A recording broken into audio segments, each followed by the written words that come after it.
Depuis Jerez de la Frontera, voici le Grand Prix d'Europe, 17e et dernière manche du championnat du monde de Formule 1 1997. Un championnat du monde qui se termine en apothéose avec ce final, ce duel au finish entre Jacques Villeneuve et Michael Schumacher. Michael Schumacher dont la Ferrari occupe la deuxième place sur la grille de départ. Sur la gauche de l'écran ici, c'est Frentzen en troisième position avec l'autre Williams Renault. Jacques Villeneuve est en pole position. Ces trois hommes ont réussi le même chrono aux essais, au millième de seconde près. Jacques Lafitte, c'est presque trop beau pour être vrai.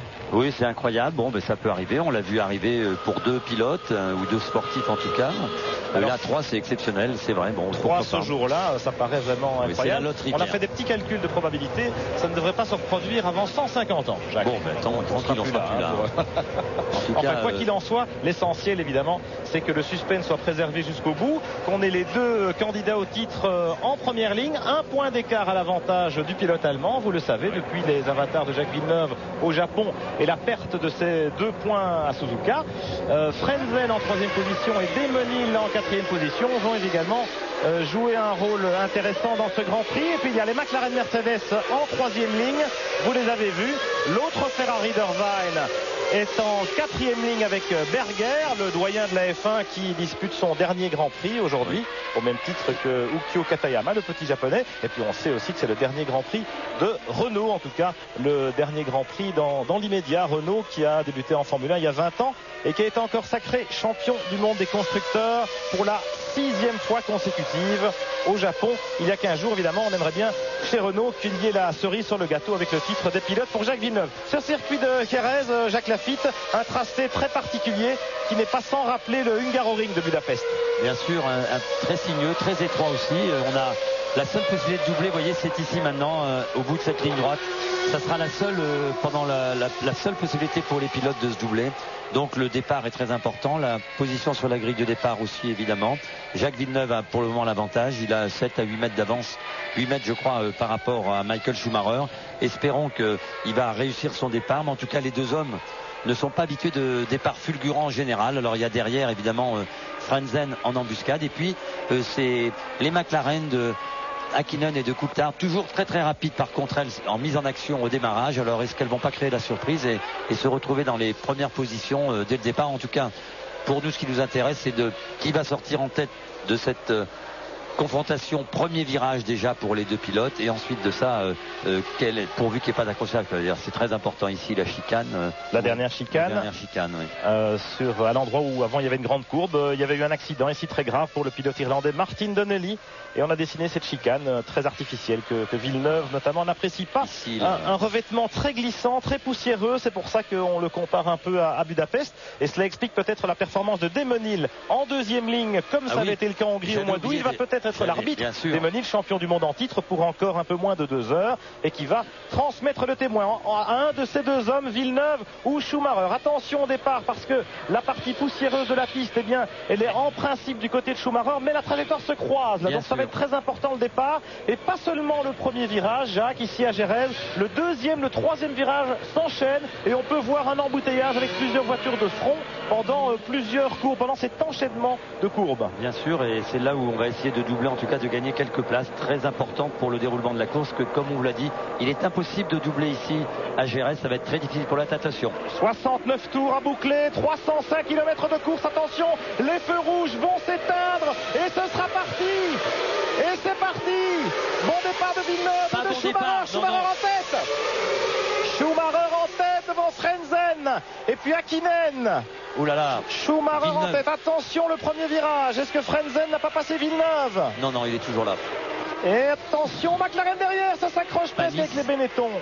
Allez-y et Berger là qui ont bloqué leur roue au freinage. Schumacher qui s'envole dès les premiers mètres de course. Et je peux vous dire que c'est une explosion de joie ici dans le stand de Ferrari. Tout le monde a sauté, tout le monde a serré les mains en l'air, en levant les bras, parce que Schumacher a pris cette avance. Et Villeneuve est troisième. Frentzen lui est passé devant dans ce premier virage. Villeneuve en troisième position devant les deux McLaren Mercedes. Alors ça c'est le scénario idéal pour Schumacher en principe. La météo, eh bien de ce côté-là, c'est le calme plat. Ça devrait être le beau fixe à peu près jusqu'à l'arrivée, même si il ne faut jurer de rien. On est près de la mer ici et le vent est assez violent. Mais en principe, ce sera sur le sec. Schumacher, 1 point d'avance au championnat et il prend d'emblée l'avantage en début de course. Jacques, il était chaud immédiatement en action. Très bon avantage, beaucoup de pression sur les épaules de Villeneuve. Il n'a pas réussi son départ, on le savait. Bon, la course n'est pas finie. La Ferrari n'était pas la plus rapide en piste aux essais. Espérons que Frentzen et Villeneuve vont pouvoir recoller à Schumacher. Mais vous savez que cet homme-là en tête, regardez. Un des premiers tours. Plus d'une seconde d'avance. Schumacher, Frentzen est à 2 secondes presque. Villeneuve à 3. Hakkinen, Coulthard, Demonil en 6e position. Les McLaren ont surpris le champion du monde au départ. Et puis 7e Irvine, 8e Magnussen, très bien parti, 9e Berger, 10e Barrichello, 11e Jean Alesi, 12e Diniz, 13e Panis qui a manqué complètement son envolée, 14e Herbert, 15e Ralf Schumacher, 16e Fisichella, 17e Salo, 18e Nakano, 19e Verstappen, 20e Marquez, 21e Katayama, 22e Fontana, tout le monde est là. En tout cas, scénario idéal pour Michael Schumacher en tête dès les premiers tours. L'homme va essayer maintenant de creuser l'écart avec ses poursuivants. On voit pointer derrière Frentzen, très rapide aux essais. Frentzen qui va peut-être donner un petit coup de main à son coéquipier en ramarrant Schumacher et en freinant Schumacher. S'il le peut, ils sont pas loin, hein, ça va. Écoutez, il faut d'abord voir le rythme que chacun va adopter en fonction des choix tactiques, stratégiques. 2 arrêts, 3 arrêts, ça peut se jouer là-dessus aussi. Schumacher en tout cas était très prompt au départ. Les choix de pneumatiques aussi chez Goodyear, le même type de gomme, mais 2 types de pneus, un peu comme au Japon il y a 15 jours. Bien sûr, Pierre, et peut-être que Schumacher part avec un peu moins d'essence, avec des pneus plus performants. Peut-être qu'il va faire 3 arrêts. Il y a plein d'inconnus encore, et heureusement pour nous et pour le reste de la course. Mais regardez, ça s'organise un peu derrière. L'écart est en train de se diminuer. En tout cas, il se maintient. Voilà. Schumacher avait pris 2 secondes d'avance sur le premier tour. Et bien dans le deuxième, ça se maintient. Même si c'est Schumacher le plus rapide en piste. Une 24-8 pour une 25-0 à Frentzen, une 24-8 également pour Villeneuve. Inutile de vous dire que si c'est la fête chez Ferrari, c'est un silence de cathédrale qui a accueilli chez Williams Renault le départ de Jacques Villeneuve et un hochement de tête des approbateurs de Frank Williams qui se passait de commentaires. Encore 67 tours et quelques, plus de 300 km de course. Rien n'est joué, regardez, on revoit le départ. Et Villeneuve était bien parti. Oui. Et puis qu'est-ce qui s'est passé ? Il est, vous savez, du côté où il y a pas mal de poussière, Pierre, vous voyez, à droite de l'écran. Et bon, il est bien parti. Après, il a les roues. Patiner les roues et puis c'était fini. Regardez Schumacher en caméra embarquée au départ. Villeneuve part bien, mais Schumacher un peu mieux. Voilà, et puis tout de suite, c'est en première en fait qu'il a encore ciré. Et évidemment, Schumacher, il faut pas. Peut-être qu'il n'a pas passé la seconde assez rapidement. Et voyez là, le tour est joué, on est dans la voiture de Frentzen. Voilà, on va peut-être comprendre ce qui est arrivé à Villeneuve aussi. Il est un peu large, très prudent Villeneuve. Il a freiné tôt. À l'extérieur, et regardez. Il a regardé dans son rétro. Là. Il est trop large, donc il n'a pas pu prendre la corde. Il a vu arriver la voiture, il n'a pas pris de risque. Oui, ils n'allaient pas s'accrocher entre équipiers au premier virage, ça aurait fait mauvais genre. Alors regardons maintenant les écarts. Schumacher. Frentzen à 2 secondes 1. Oui, ça revient. Et il revient un petit peu. 2 dixièmes. 3e Villeneuve. 4e Hakkinen. 5e Coulthard. 6e Hill. Pas de changement.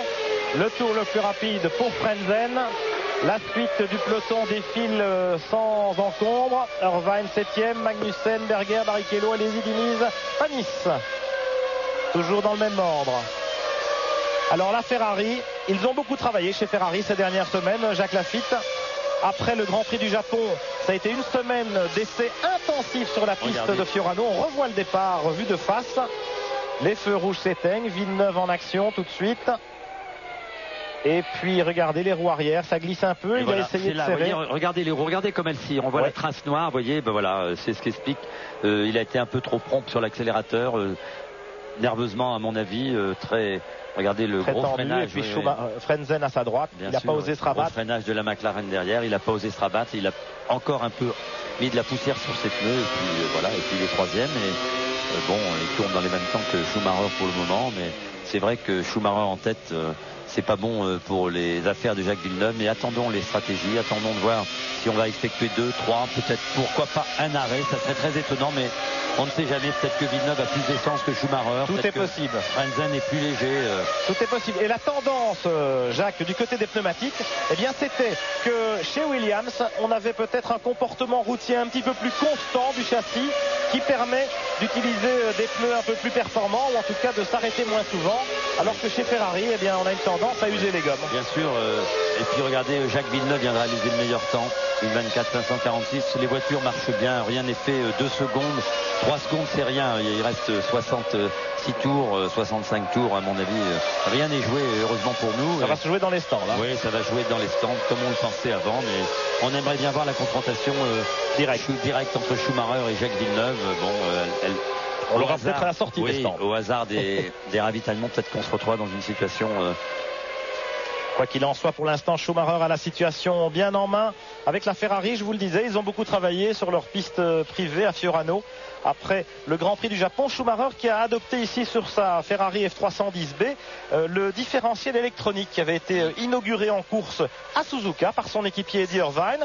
Et puis ça s'était très bien passé pour le pilote irlandais au Japon, on s'en souvient. Et puis Schumacher a effectivement testé, validé cette nouveauté sur la Ferrari, une nouveauté qui existe déjà depuis plusieurs courses cette saison chez Williams, chez McLaren et dans d'autres équipes. Ce dont ne dispose pas la Prost Miguel Landa de Olivier Panis, malheureusement pour lui. En tout cas, c'est important sur un circuit comme ça où le contrôle de la traction, de la motricité est capital. On passe sur ce circuit 4 fois la deuxième vitesse, ça veut dire qu'on accélère 800 chevaux, 850 chevaux en seconde. Je peux vous dire que ça déménage et qu'il faut avoir une très bonne adhérence. Tout ça sur un revêtement pas très abrasif, très sale, très poussiéreux, avec beaucoup de vent qui pousse le sable sur la piste, comme on s'était rendu compte en qualification. J'allais le dire, Pierre, une piste très étroite.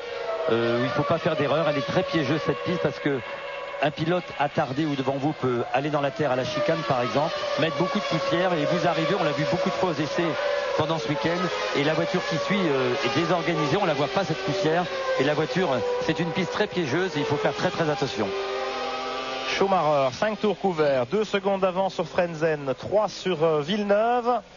Il a son destin entre les mains, le pilote allemand, et pour Ferrari ce serait évidemment tout à fait historique de remporter la couronne mondiale, même si c'est celle des pilotes. Il y a 18 ans que ça n'était plus arrivé depuis le sacre de Jody Scheckter en 1979. Jody Scheckter, le pilote sud-africain, qui a rendu visite au paddock de Jerez aujourd'hui, alors qu'on n'avait plus vu depuis très très longtemps. C'est peut-être un signe. Oui, enfin on l'a déplacé en tout cas. Regardez. 6e tour chez Ferrari, Jean Todt à gauche, Ross Brown, le directeur technique à droite. Très concentrés sur leur sujet. Ils savent que c'est dans les stands qu'une partie de la course peut se jouer en fonction de leur décision. Et vous parliez de Jody Scheckter, il est là effectivement dans le stand Ferrari. Figurez-vous qu'il a même un casque sur les oreilles. Il écoute, lui, il se relie en direct avec Jean Todt et Michael Schumacher. Attention Jean-Louis, on a au coude à coude les deux Français dans la course, Alesi et Panis. Voilà. Et c'est Alesi qui a pris l'avantage. Panis était bien revenu. Et semble-t-il, d'après ce que nous venons de voir au ralenti dans ce freinage, Alesi 11e, Panis 12e. Schumacher, 7 tours couverts. Toujours Frentzen 2e. Alors est-ce que Williams va demander à Frentzen de céder le passage à Villeneuve? Peut-être pas tout de suite. Si ça se fera, ce sera en fin de course. Si vraiment cette manœuvre, ce changement de position était décisif dans le cadre du championnat. On n'a pas la même notion de l'équipier, du coéquipier chez Ferrari que chez Williams. En tout cas, tout va bien pour Jacques Villeneuve. Il réalise le meilleur temps encore maintenant. Donc la voiture marche bien. Le pilote, malgré sa fièvre, est quand même très en forme. Il va oublier ses problèmes physiques pour gagner ce Grand Prix. Regardez, il est là, il revient sur Frentzen. Allez, la course est bien lancée. Frank Williams aussi, évidemment, n'en perd pas une goutte. Schumacher, Frentzen, Villeneuve. 8 tours, 8e tour de ce Grand Prix. Il y en a 69 à boucler cet après-midi. Une première pause dans ce Grand Prix. À tout de suite. Retour à Jerez dans le 10e tour de ce Grand Prix d'Europe de Formule 1 avec Schumacher devant Villeneuve. En effet, Jacques Villeneuve a pris la 2e place. On se posait la question juste avant la pub. Jacques Lafitte, est-ce que Radio Williams fonctionne aussi bien que Radio Todt? Eh bien, la preuve par ces images. Vous allez voir Frentzen, alors que vous voyez le meilleur tour. Voilà, Frentzen sur la Williams Renault ralentit, s'écarte de la trajectoire et laisse passer son chef de file, Jacques Villeneuve, en deuxième position. Voilà donc Schumacher et Villeneuve face à face. On va revoir l'image depuis la caméra embarquée du pilote allemand. Voilà Villeneuve qui passe Frentzen et qui prend donc la deuxième place. Évidemment, ils ont perdu un petit peu de temps dans la manœuvre, mais Villeneuve s'accroche. Il a fixé le meilleur tour maintenant, une 24-22 à 4 secondes de Schumacher après 10 tours de course. Jacques Laffite, les deux leaders attaquent vraiment. La course se joue et on vit vraiment enfin cette confrontation directe au sommet entre les deux candidats au titre. Un duel somptueux clair auquel on assiste. Jacques Villeneuve fait le forcing. Alors il va grignoter, il ne peut pas reprendre une seconde au tour à Michael Schumacher, mais dixième par dixième, il est en train de refaire le retard. Il a pris la deuxième place, son coéquipier lui a laissé la deuxième place comme on vient de le voir. Et il est en train d'attaquer comme un forcené parce qu'ils sont en train de jouer leur championnat du monde, ces deux hommes-là. Et Villeneuve attaque, on l'a vu bloquer ses rues, les bordures. Il n'hésite en rien, il va revenir certainement sur Michael Schumacher. Regardez la Ferrari là-bas au fond. En tout cas, on assiste à un duel somptueux pourvu que ça dure. Il l'a en point de mire, Schumacher. Il a une meilleure vitesse de pointe. Villeneuve, 290 km/h pour le Canadien, 285-84 pour la Ferrari. On sait qu'il y a donc un peu moins d'appui aérodynamique peut-être sur la Williams. Et puis ce moteur Renault RS9 évidemment, qui donne sa pleine mesure sur ce circuit de Jerez. Et il est là au freinage de la chicane à Ayrton Senna. Ici, voilà la chicane. Et Villeneuve qui attaque et qui essaye de recoller à Schumacher avant les arrêts au stand. Alors qui va s'arrêter le premier? Est-ce que Schumacher va s'arrêter une fois de plus que Villeneuve? Les paris sont ouverts. Oui, pour le moment en tout cas on assiste à une course merveilleuse. Regardez la Ferrari, là elle est pas encore tout près, évidemment on va voir la différence. Est-ce que Villeneuve, non, l'écart reste toujours 4 secondes. Oui, ils ont tourné exactement dans les mêmes temps. 24-51 pour Schumacher, 24-55 pour Villeneuve. Frentzen en 26-3 et maintenant sous la menace des McLaren Mercedes. Hakkinen ici à l'image et puis Coulthard. Les deux McLaren Mercedes qui sont revenus dans le sillage de l'autre Williams Renault. En 6e position, Demonil avec Larose Yamaha. Et puis un petit peu plus loin, Irvine 7e, Magnussen 8e, Berger 9e, Barrichello 10e et Olivier Panis a pris l'avantage cette fois sur Jean Alesi. Olivier Panis est maintenant 11e, Alesi 12e. Alors les McLaren Mercedes ici semblent très rapides, Jacques, mais évidemment faire sauter le bouchon Frentzen, c'est une autre histoire. C'est une autre histoire, c'est difficile de doubler. Regardez, on revoit aussi Larose de Damonil derrière qui revient sur ces trois hommes. Alors ça va être une autre histoire pour doubler, je vous l'ai dit, c'est très difficile. On perd du temps derrière et donc la stratégie des stands va être très importante. C'est le moment peut-être de jouer avec nous pour la première fois cet après-midi à notre concours Top Position comme d'habitude.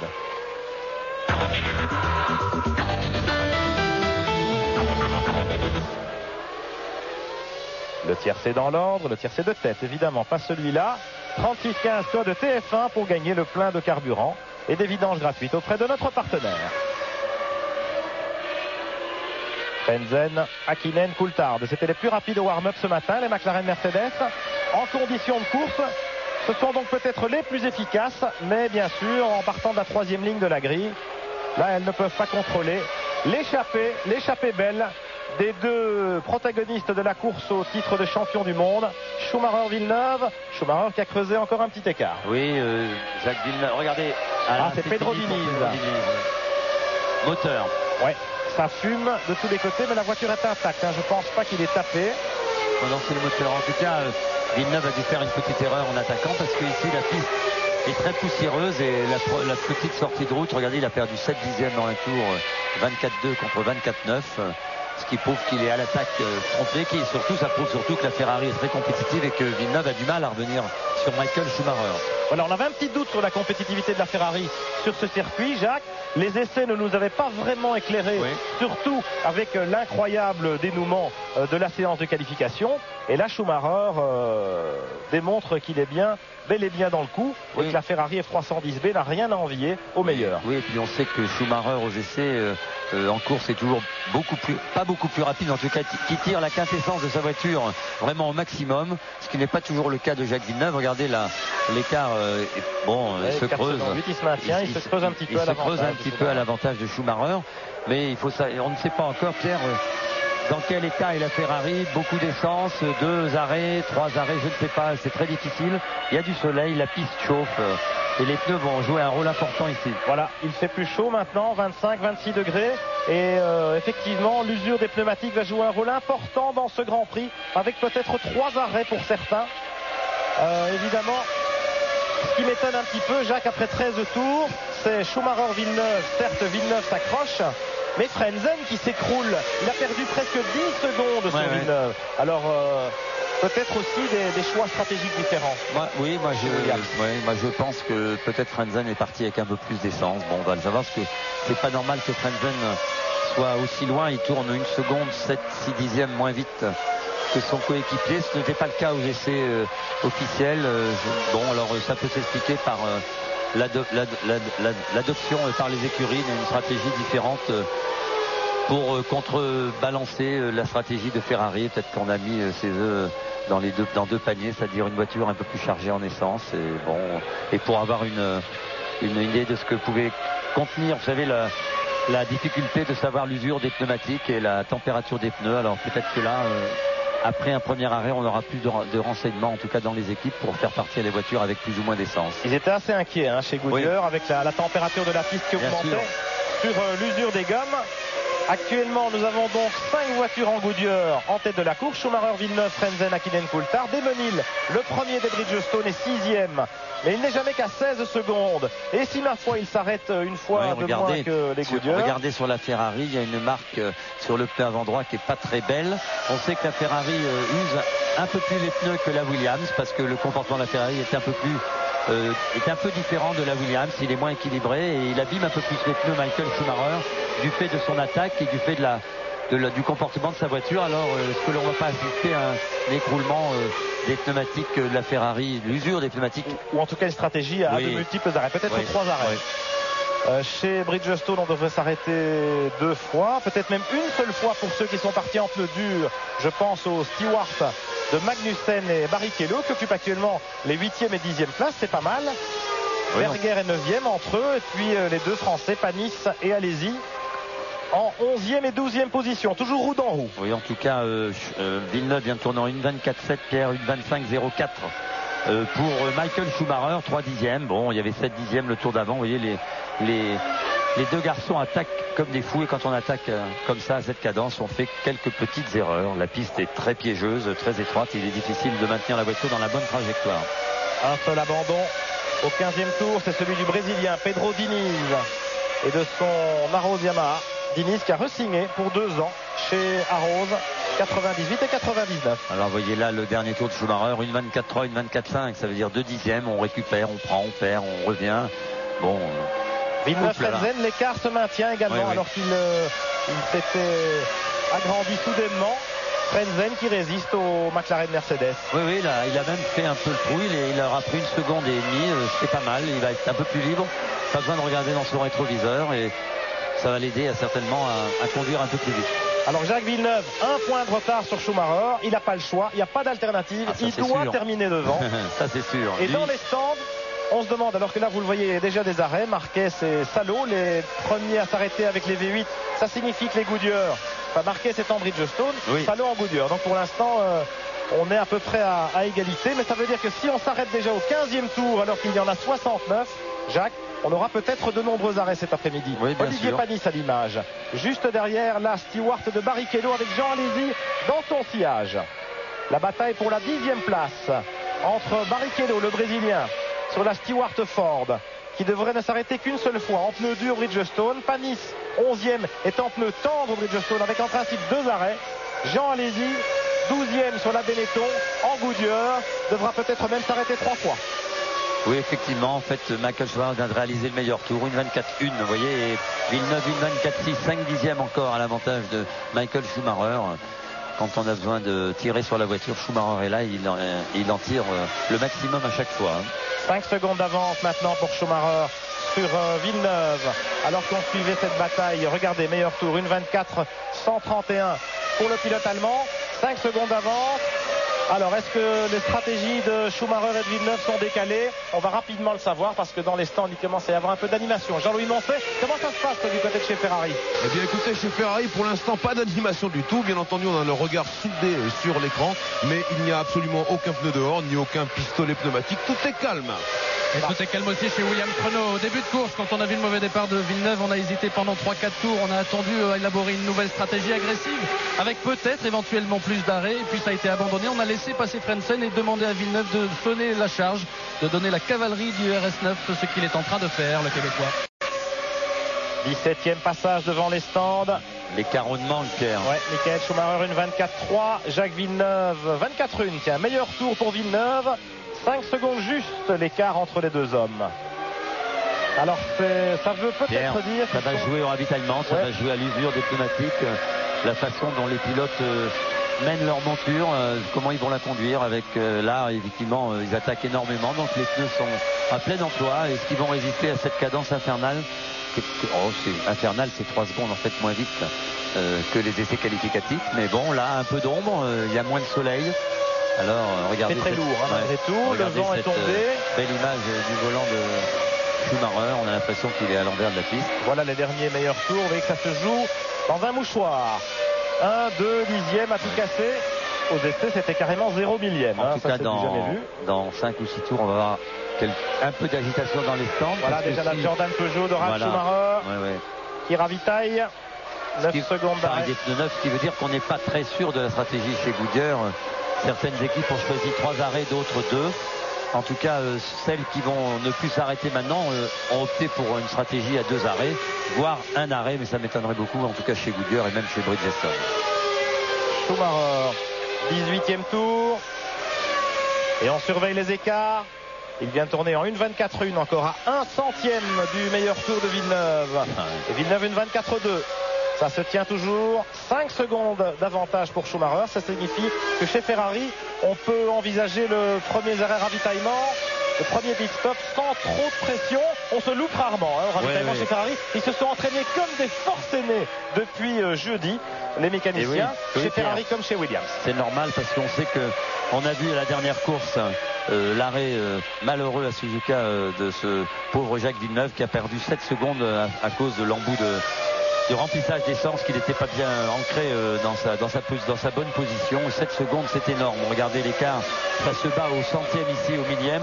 Alors 7 secondes, c'est 10 tours, 15 tours avant de ramarrer ça. C'est pour ainsi dire impossible pour un pilote. Donc le ravitaillement va être très pondérant aujourd'hui. Et ça arrive malheureusement un peu plus souvent chez Williams que chez Ferrari, ce genre de mésaventure. Oui. On verra ce qu'il en est aujourd'hui. Il y a aussi une chose dont il faut tenir compte, Pierre-Jacques, c'est que c'est la 3e fois seulement de l'année que l'on va ravitailler l'essence par la gauche des voitures. C'était le cas à Sao Paulo, parce qu'on tourne dans le sens inverse des aiguilles d'une montre.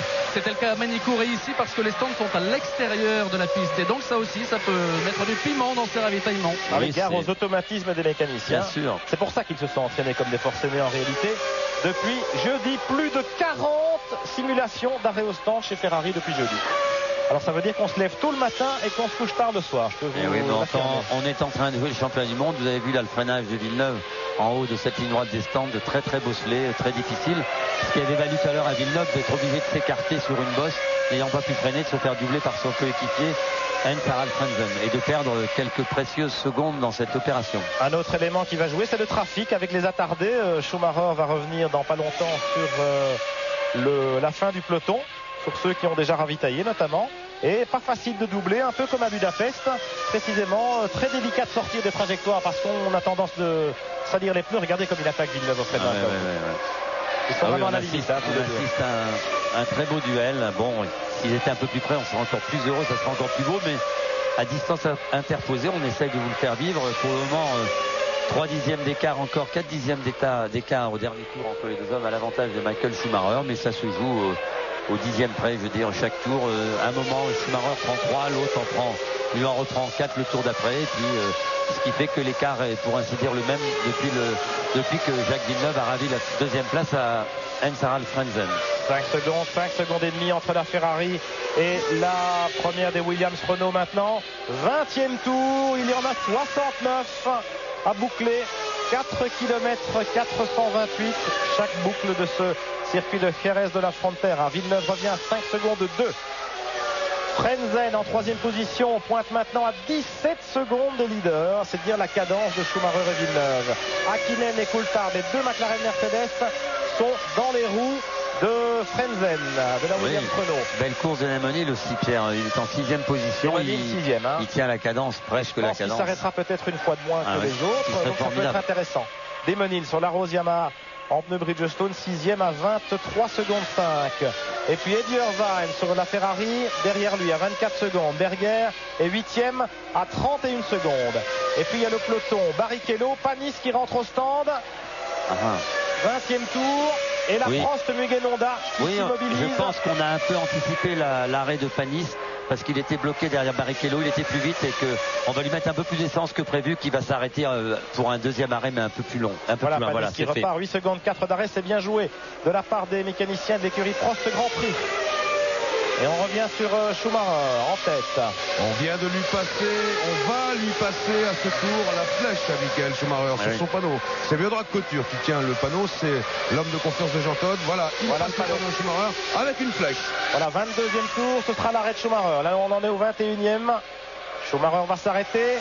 Qu'en est-il chez Williams, Marc Minardi? Est-ce qu'on semble surveiller l'adversité? On se prépare ou pas? On surveille d'un œil très intéressé, notamment Dickie Stanford sur le muret qui tient au courant Patrick Head et Frank Williams de l'autre côté. On observe et pour l'instant on ne bouge pas chez Williams Renault, on ne bouge pas. Voilà, les mécaniciens sont sortis chez Ferrari. On commence à apprêter les pistolets pneumatiques. Regardez. Et bien sûr les roues qui vont servir. Pierre, chez Williams on bouge. Voyez, immédiatement. On va bien voir si c'est poursuivre tout de suite ou pas. À noter ici, ça peut jouer un rôle. Vu l'étroitesse également de la pit lane, c'est 80 km/h maximum la vitesse dans l'allée des stands. Alors Marc, tenez-vous bien au dernier passage, le 21e. Michael Schumacher et Jacques Villeneuve ont signé le même temps, 1:24.773, le même temps au millième de seconde près. Comme quoi ce qui est arrivé en qualification peut se reproduire en course. Absolument, Pierre, on l'avait déjà vu. Oui, c'est évident. Attention, voilà les attardés. Et Schumacher qui perd un peu de temps derrière Marquez dans la chicane. Et voilà, regardez, voilà comment on peut perdre de précieuses secondes. Mais il rentre quand même. Oui, mais ça fait rien, il rentre, mais il a perdu du temps, Pierre. Regardez. Et Marquez rentre aussi. Et Marquez rentre. Non, le pauvre Marquez qui voulait laisser passer.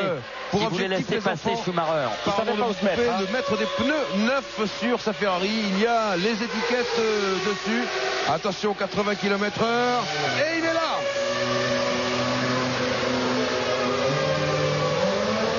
Caméra embarquée, c'est sensationnel. Et c'est reparti. 7 secondes 6 derrière Frentzen. Très bon chrono alors que Frentzen va s'arrêter à son tour. Le premier sans doute. Oui, il repart juste devant la McLaren Mercedes. Et derrière Frentzen, Pierre, très important.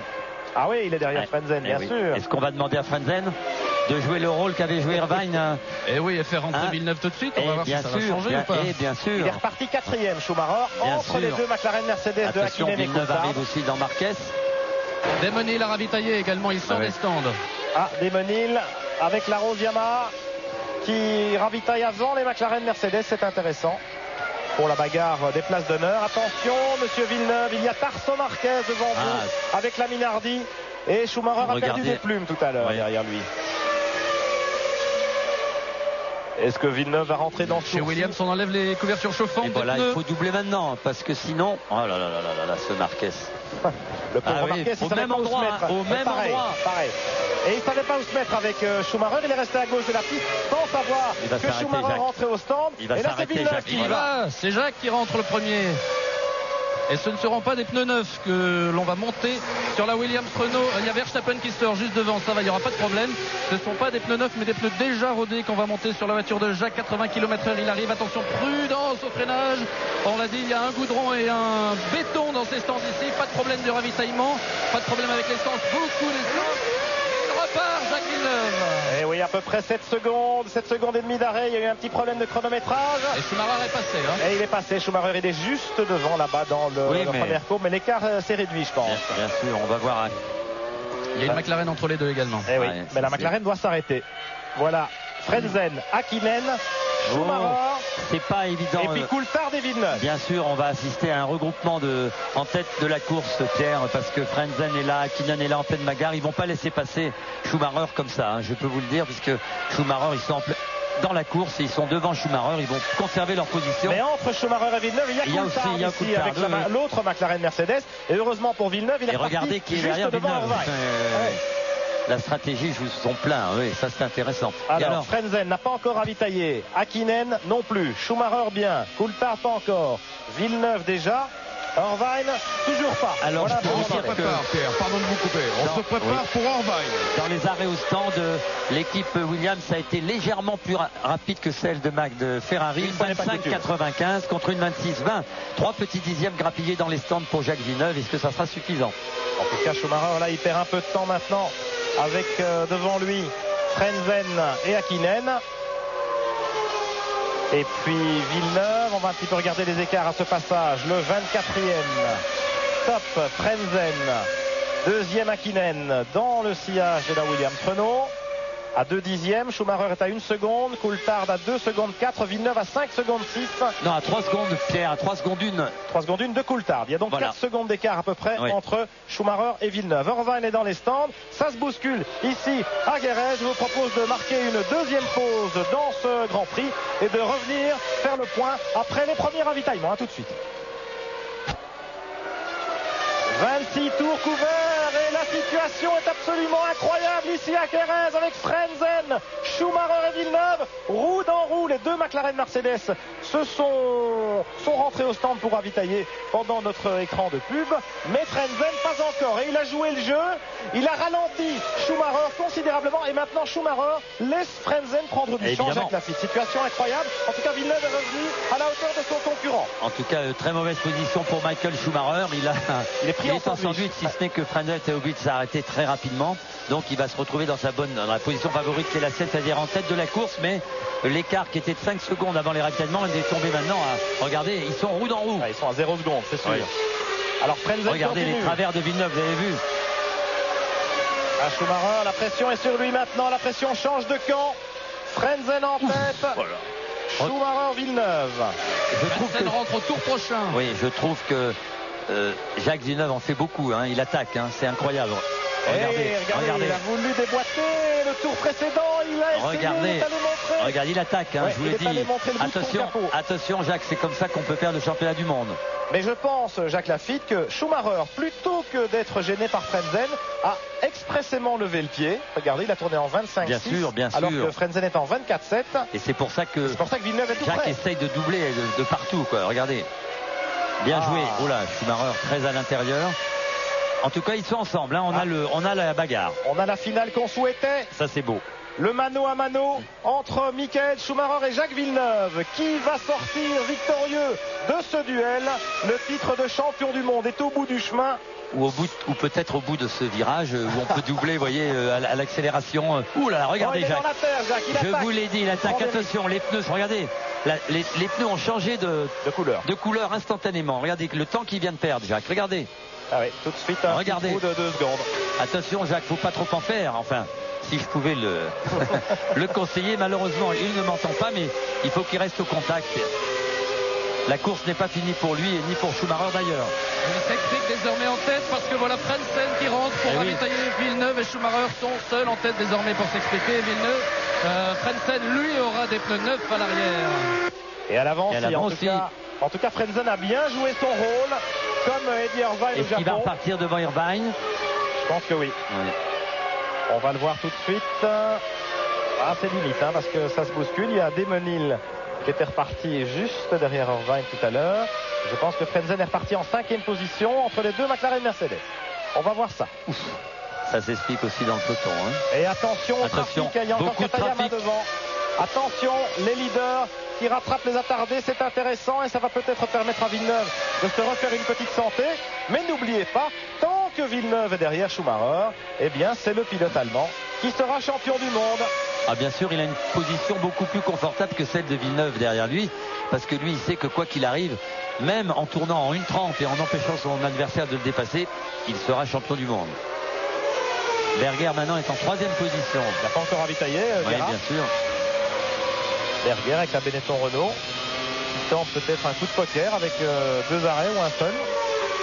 Un Berger très rapide aux essais, Pierre. Il avait été ce matin très vite avec le plein d'essence. Et bon, sa voiture avait l'air assez performante. Il va prendre sa retraite en étant encore au top de la Formule 1, en ayant gagné un Grand Prix cette année au Hockenheim. Et oui, je ne sais pas s'il la prend passionnément. Je veux dire par là qu'il n'a pas beaucoup de choix, Berger, plutôt que d'aller dans une petite écurie en tant qu'avant performant.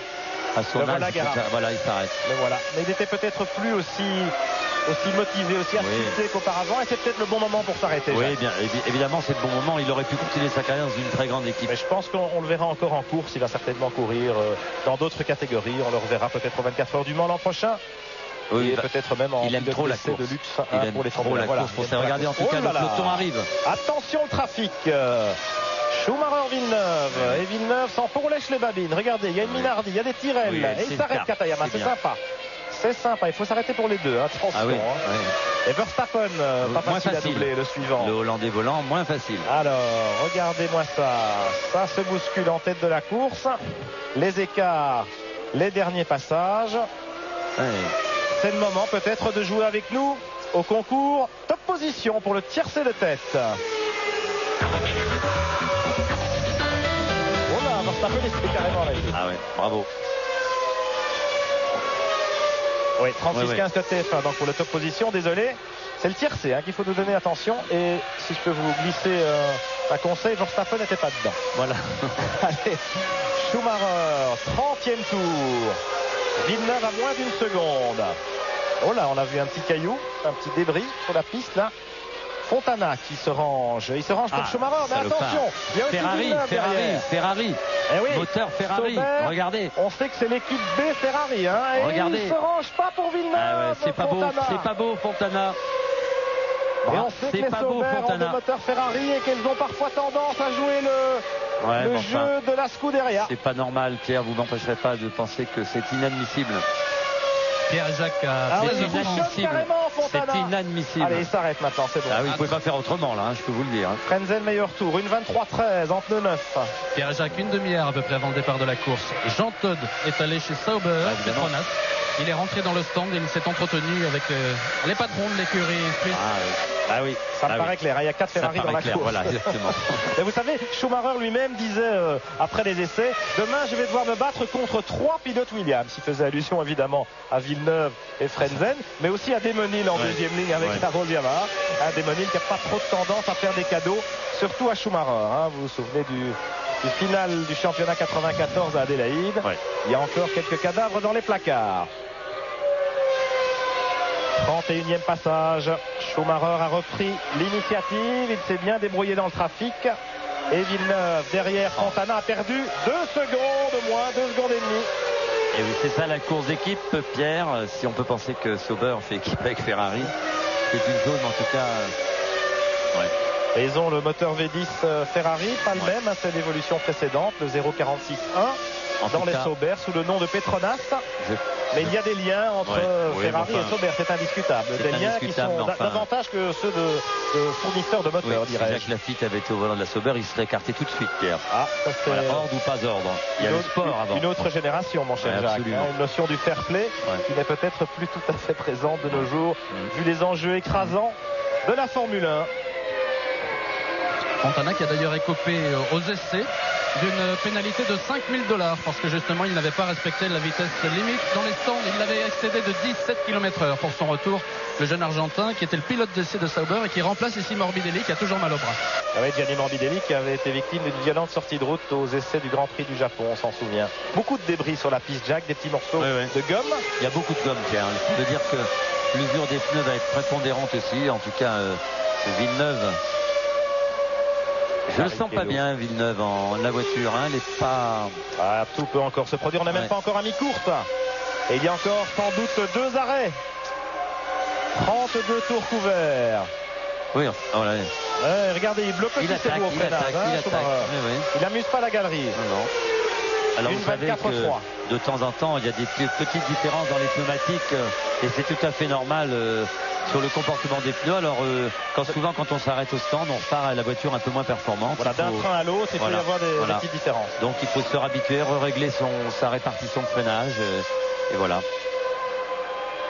Alors le point après les ravitaillements du classement, vous le constatez, Frentzen a perdu des places, il a évidemment brûlé quelques cartouches en restant en piste jusqu'à la dernière limite pour gêner Schumacher. Et Frentzen en attendant il a perdu 2 places au profit des 2 McLaren Mercedes. Au 32e tour, donc Schumacher, on revoit le freinage où il bloque ses roues là, la roue à droite sur les petites bosses du premier virage. Schumacher, Villeneuve, Coulthard maintenant en 3e position. Il a passé Hakkinen dans les stands. Hakkinen est 4e, Frentzen 5e, tout ça est roue dans la même seconde. Eddie Irvine occupe la 6e place sur la Ferrari devant Damon Hill qui a perdu une place au stand également sur la Rose Yamaha. Berger 8e, Magnussen 9e, Olivier Panis 10e, Jean Alesi 11e, Herbert est 12e, Salo 13e, Ralf Schumacher 14e, 15e Nakano, 16e Fisichella. Les Jordan Peugeot vraiment pas à la fête pour leur dernier Grand Prix ensemble, associés, Jordan et Peugeot. Et puis Tarto Marquez qui ferme la marche avec Fontana, Verstappen, Katayama déjà à un tour. On approche de la mi-course, Jacques. Il y aura donc encore un arrêt, je dis bien. Une stratégie à 2 arrêts pour tout le monde. Bien sûr. Et c'est au cours de ce 2e arrêt que tout peut encore basculer. Oui, alors la course n'est pas finie. 2 secondes 8, il y avait 3 secondes et 5 il y a un tour, le tour précédent. Il y a encore des attardés qu'on va être obligé de doubler. On va encore les redoubler après les arrêts au stand. Donc rien n'est fini. Beaucoup de choses peuvent arriver. Bon, évidemment, s'il y a 4 Ferrari sur la piste et 2 Williams, ça va être un peu plus difficile pour Jacques Villeneuve. Enfin, il est en train de revenir lentement mais sûrement sur Michael Schumacher qui, on l'a vu, est à l'attaque. Il bloque ses roues. Il n'est pas à la fête, le pilote. Regardez les trajectoires impeccables de Schumacher à l'intérieur. Regardez les chronos, vous voyez les écarts. Villeneuve qui reprend, qui grignote 10e après 10e. 33 tours couverts, 2 secondes et 8 dixièmes d'écart. Oui, rien n'est joué, heureusement. Et le championnat du monde, on l'aura rarement vu se terminer de cette façon-là avec une bagarre aussi intense. Petit coup de chance pour Schumacher. Marquez vient de rentrer au stand. Et c'était lui encore, le jeune Brésilien, qui était dans la ligne de mire des leaders. 34e tour. Ça revient derrière, 2 secondes 3, il était 2 secondes 8 l'écart. Il a repris une demi-seconde dans ce tour-là. On va voir le temps au tour. Il vient de... une 24-7, une 24-2. Le contact visuel est bien fait. Je pense que Villeneuve doit avoir vraiment il est là. La carotte là devant lui. Il est là. Mais il ne faut pas que le jeune pilote québécois s'excite trop. La course est encore longue. Rien n'est perdu pour lui. La voiture est rapide. Mais malheureusement pour lui, il se doit d'attaquer parce qu'il se doit d'être, vous le disiez tout à l'heure Pierre, d'être devant Michael Schumacher. Et ça va être difficile. Mais enfin, regardez. On parle d'expérience, Jacques. Michael Schumacher en est à sa 7e saison de Formule 1. Il a déjà gagné 2 fois le championnat du monde dans des circonstances parfois très, très houleuses. On se souvient de son premier titre en 94 chez Benetton. Jacques Villeneuve en achève seulement avec sa 2e saison de Grand Prix. Il a une trentaine de courses seulement derrière les ceintures. Même s'il a couru en Formule Indy aux États-Unis auparavant, ce qu'on peut dans une certaine mesure un petit peu comparer à la F1. C'est quand même cette différence d'expérience peut-être qui va faire basculer la victoire dans un camp plutôt que dans l'autre. Moi je le pense très sincèrement, si ce n'est que Villeneuve aussi prend beaucoup d'expérience. Et c'est vrai que la qualité de Schumacher, c'est d'abord cette année de Formule 1, c'est 2 titres de champion du monde, donc il n'a rien à perdre. Michael Schumacher, il est rentré chez Ferrari l'année dernière, il est là pour jouer son rôle, il joue son rôle à merveille. Alors maintenant il va être dur à battre, c'est clair, mais la Williams c'est une bonne voiture. Jacques Villeneuve, il a aussi l'avantage sur Schumacher, il l'a jamais gagné, il veut absolument l'avoir. Il va peut-être prendre beaucoup plus de risques que Schumacher pour atteindre son objectif. Alors ça va être très intéressant de suivre l'évolution des 2 voitures sur la piste. Après le 2e arrêt, après le 2e ravitaillement, Villeneuve, il n'aura plus rien à perdre. Ça je peux vous le dire. On aura peut-être un final explosif. Mika Salo s'est arrêté et Marquez également. Ce sont les seuls qui sont en stratégie à 3 arrêts. Et ça dégage la piste devant Schumacher. Pas trop d'attardé maintenant. Et Villeneuve continue à attaquer. 2 secondes juste maintenant l'écart entre les 2 hommes. Dernier passage, une 24-36 pour Schum, une 24-11 pour Villeneuve. Nous sommes exactement à mi-course. 2 abandons, Barrichello et Diniz, les 2 Brésiliens. Derrière Schumacher et Villeneuve, toujours Coulthard 3e, Hakkinen 4e, les 2 McLaren Mercedes roue dans roue. Frentzen en 5e position avec l'autre Williams Renault. Il a fait son boulot d'équipier. Et puis Irvine, l'autre lieutenant, un peu moins utile pour Schumacher ici à Jerez. C'est pas fini. Damon Hill en 7e position, Berger 8e, Magnussen 9e sur la Stewart Ford rescapée, Olivier Panis toujours 10e devant Jean Alesi. On attendait un peu mieux peut-être des pneus Bridgestone et notamment d'Olivier Panis qui avait été très rapide dans la plupart des séances d'essai, y compris le warm-up de ce matin, sauf en qualification. Ouais, on un peu trop souvent cette année. On était un peu inquiet quand même sur le comportement des pneus au fur et à mesure des tours. On ne savait pas l'usure. Il y avait beaucoup de graining, c'est-à-dire des petites vagues de pneumatiques sur la surface du pneu, ce qui n'est pas bon signe en général. Et regardez ici les deux McLaren avec Frenzen. Et il vire large, hein, Frenzen. Hakkinen était à cheval sur la bordure. Trajectoire un peu différente. Et pour un résultat à peu près identique. Et puis c'est le dernier Grand Prix, Jacques, avec les pneus slick, les pneus lisses. À partir de 98, eh bien, on roulera avec des pneus à rainure, des pneus sculptés. Oui, avec moins d'appui aérodynamique. Depuis la fin des années 60. Des voies avant-arrière plus étroites. On va essayer de diminuer la performance des Formule 1. Pourquoi ? Pour tout simplement avoir l'occasion de voir les voitures se doubler non plus dans les stands mais sur la piste, parce qu'on espère réduire par la même occasion les distances de freinage. Aujourd'hui, la distance est à peu près la même d'après tous les pilotes, mais il faut savoir que ce ne sont pas les gommes qu'utiliseront ces pneus l'année prochaine et que les pneus vont être beaucoup plus durs et qu'on va réduire de beaucoup, à mon avis, la distance de freinage. Et puis bien sûr, la sécurité sera renforcée parce qu'avec la guerre des pneus, la concurrence entre les deux manufacturiers de pneumatiques, eh bien, les performances s'amélioraient de façon exponentielle cette année. L'écart se réduit, Pierre, il est d'1 seconde 5 maintenant au 37e tour. Et il attaque Jacques, regardez encore un petit blocage de roue à l'intérieur et on mord sur les bordures et on y va. 1 seconde et demie entre Schumacher et Villeneuve au 37e des 69 tours de ce Grand Prix d'Europe de Formule 1 avec le titre mondial au bout du chemin. Et Villeneuve, malgré sa fièvre, la fièvre Villeneuve, qui est très célèbre au Canada, au Québec. Et bien ici, Jacques, c'est dans le cockpit, dans sa combinaison. Il doit transpirer à grosses gouttes, le pauvre, et puis, avec ses verres de contact. Ça ne va pas être facile. Et puis Pierre, il attaque, il aime ça, il aime la bagarre. Regardez, vous voyez, là, Schumacher est sorti un peu large. Vous avez vu tout de suite qu'il a ramassé de la gomme qui sert. Ah oui, la trajectoire. Il instantanément du pneu dès qu'il a repris adhérence, mais quand même. La trajectoire, elle est unique. Dès qu'on met une roue en dehors, eh bien, on monte sur ces petites boules de gomme. Oui, ça va pas aller en s'améliorant parce que plus on va tourner, plus il y aura de gomme sur la piste. Jean Todt vient de quitter la passerelle Ferrari pour aller dans les stands. Je me demande si c'est pas du côté de Jordan Peugeot. Il y a du monde devant. C'est pour ça. Ah, il va chez Eddie Jordan, il y a une voiture jaune devant. Je vous le garantir. Et il y a une voiture bleue aussi, c'est Nakano. Il y a les deux Jordan. Il y a Ralf Schumacher, Nakano et Fisichella. Il y a du monde. Ah oui, ça c'est l'occasion ou jamais pour Jacques Villeneuve de revenir au contact. Jordan a fait signe à Jean Todt qu'il avait bien compris la situation. Ah, il est branché sur Radio Todt aussi, c'est formidable. C'est un vrai manager, Jean Todt. Il ne laisse rien au hasard, il a complètement raison, je veux dire. Il faut tout tenter pour être champion du monde, c'est très difficile. Il fait son boulot, il le fait merveilleusement bien et vous l'avez vu là encore. Il n'a pas hésité une seconde. Une formidable volonté de dans le chef de tous les hommes chez Ferrari. Regardez ce peloton. Mais elle est inculquée, insufflée par Jean Todt, qui n'est pas vraiment un bon perdant. Il a gagné dans toutes les catégories où il a dirigé des équipes avec Peugeot, en rallye, en rallye raid, en tout cas, Ralf Schumacher a laissé passer. C'est Physico qui a laissé passer. Physico, tant mieux, je préfère. Devant, avec Nakano. Et attention à Jacques Villeneuve, espérons que ça se passe bien pour tous les deux. On n'a pas envie vraiment. Bien sûr, on veut un vrai championnat. Voilà. Oui, parce que les enfants, vous savez que si regardez, rattrape Schumacher, ça c'est une chose, mais le dépasser, c'en sera une autre. Évidemment. Attention au piège. Attention, Fisichella s'est écarté, Villeneuve est là. Devant Schumacher, il y a Ralf et Nakano. Oui, on sent la pression sur Villeneuve. Vous avez vu, il attaque, il en fait beaucoup. Nakano va laisser passer. Et laisser passer Schumacher. Oui, bien sûr. Alors maintenant, c'est Jacques. Attention, monsieur Nakano. Un petit coup d'œil dans le rétro. Non, ça mange pas de pain, mais il est très rapide quand même à l'accélération. Avec la Prost Mugen Honda. Et Villeneuve va devoir mettre plusieurs virages avant de reprendre Nakano. Et c'est pas une très bonne nouvelle. Dans la mesure où on se dit que Ralf Schumacher, lui, il va plutôt faire des politesses à son grand frère. Ça y est, bravo Nakano, il s'est passé. Voilà, Nakano qui s'est écarté volontairement. Oui, c'est bien.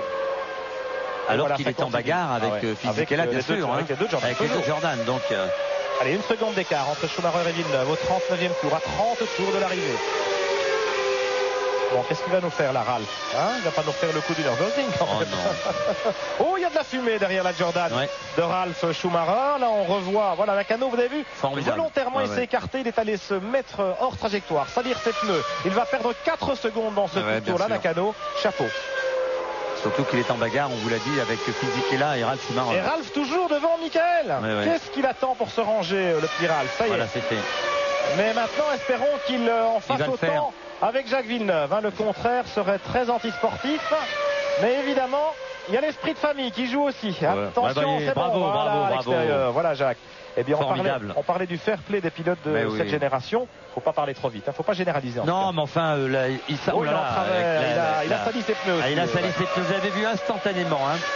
Ralph Schumacher a donné le passage pas spécialement au meilleur endroit pour Jacques Villeneuve. C'est une façon d'aider discrètement son frère en tout cas. 40e tour, 1 seconde 7 d'écart. Il a perdu suffisamment de temps. Oh, ça fume sur la Ferrari, c'est fini. Il y a de la fumée devant Villeneuve. Il y a beaucoup de fumée dans la Ferrari. Il a allumé son pneu au freinage. J'espère que c'est ça. Ouais, je pense que c'est ça. Vous savez, il y a un deuxième freinage violent là-bas. Oui, bien sûr. Bien sûr, mais une fumée très... Oui, bien sûr, il n'y a rien en tout cas pour le moment.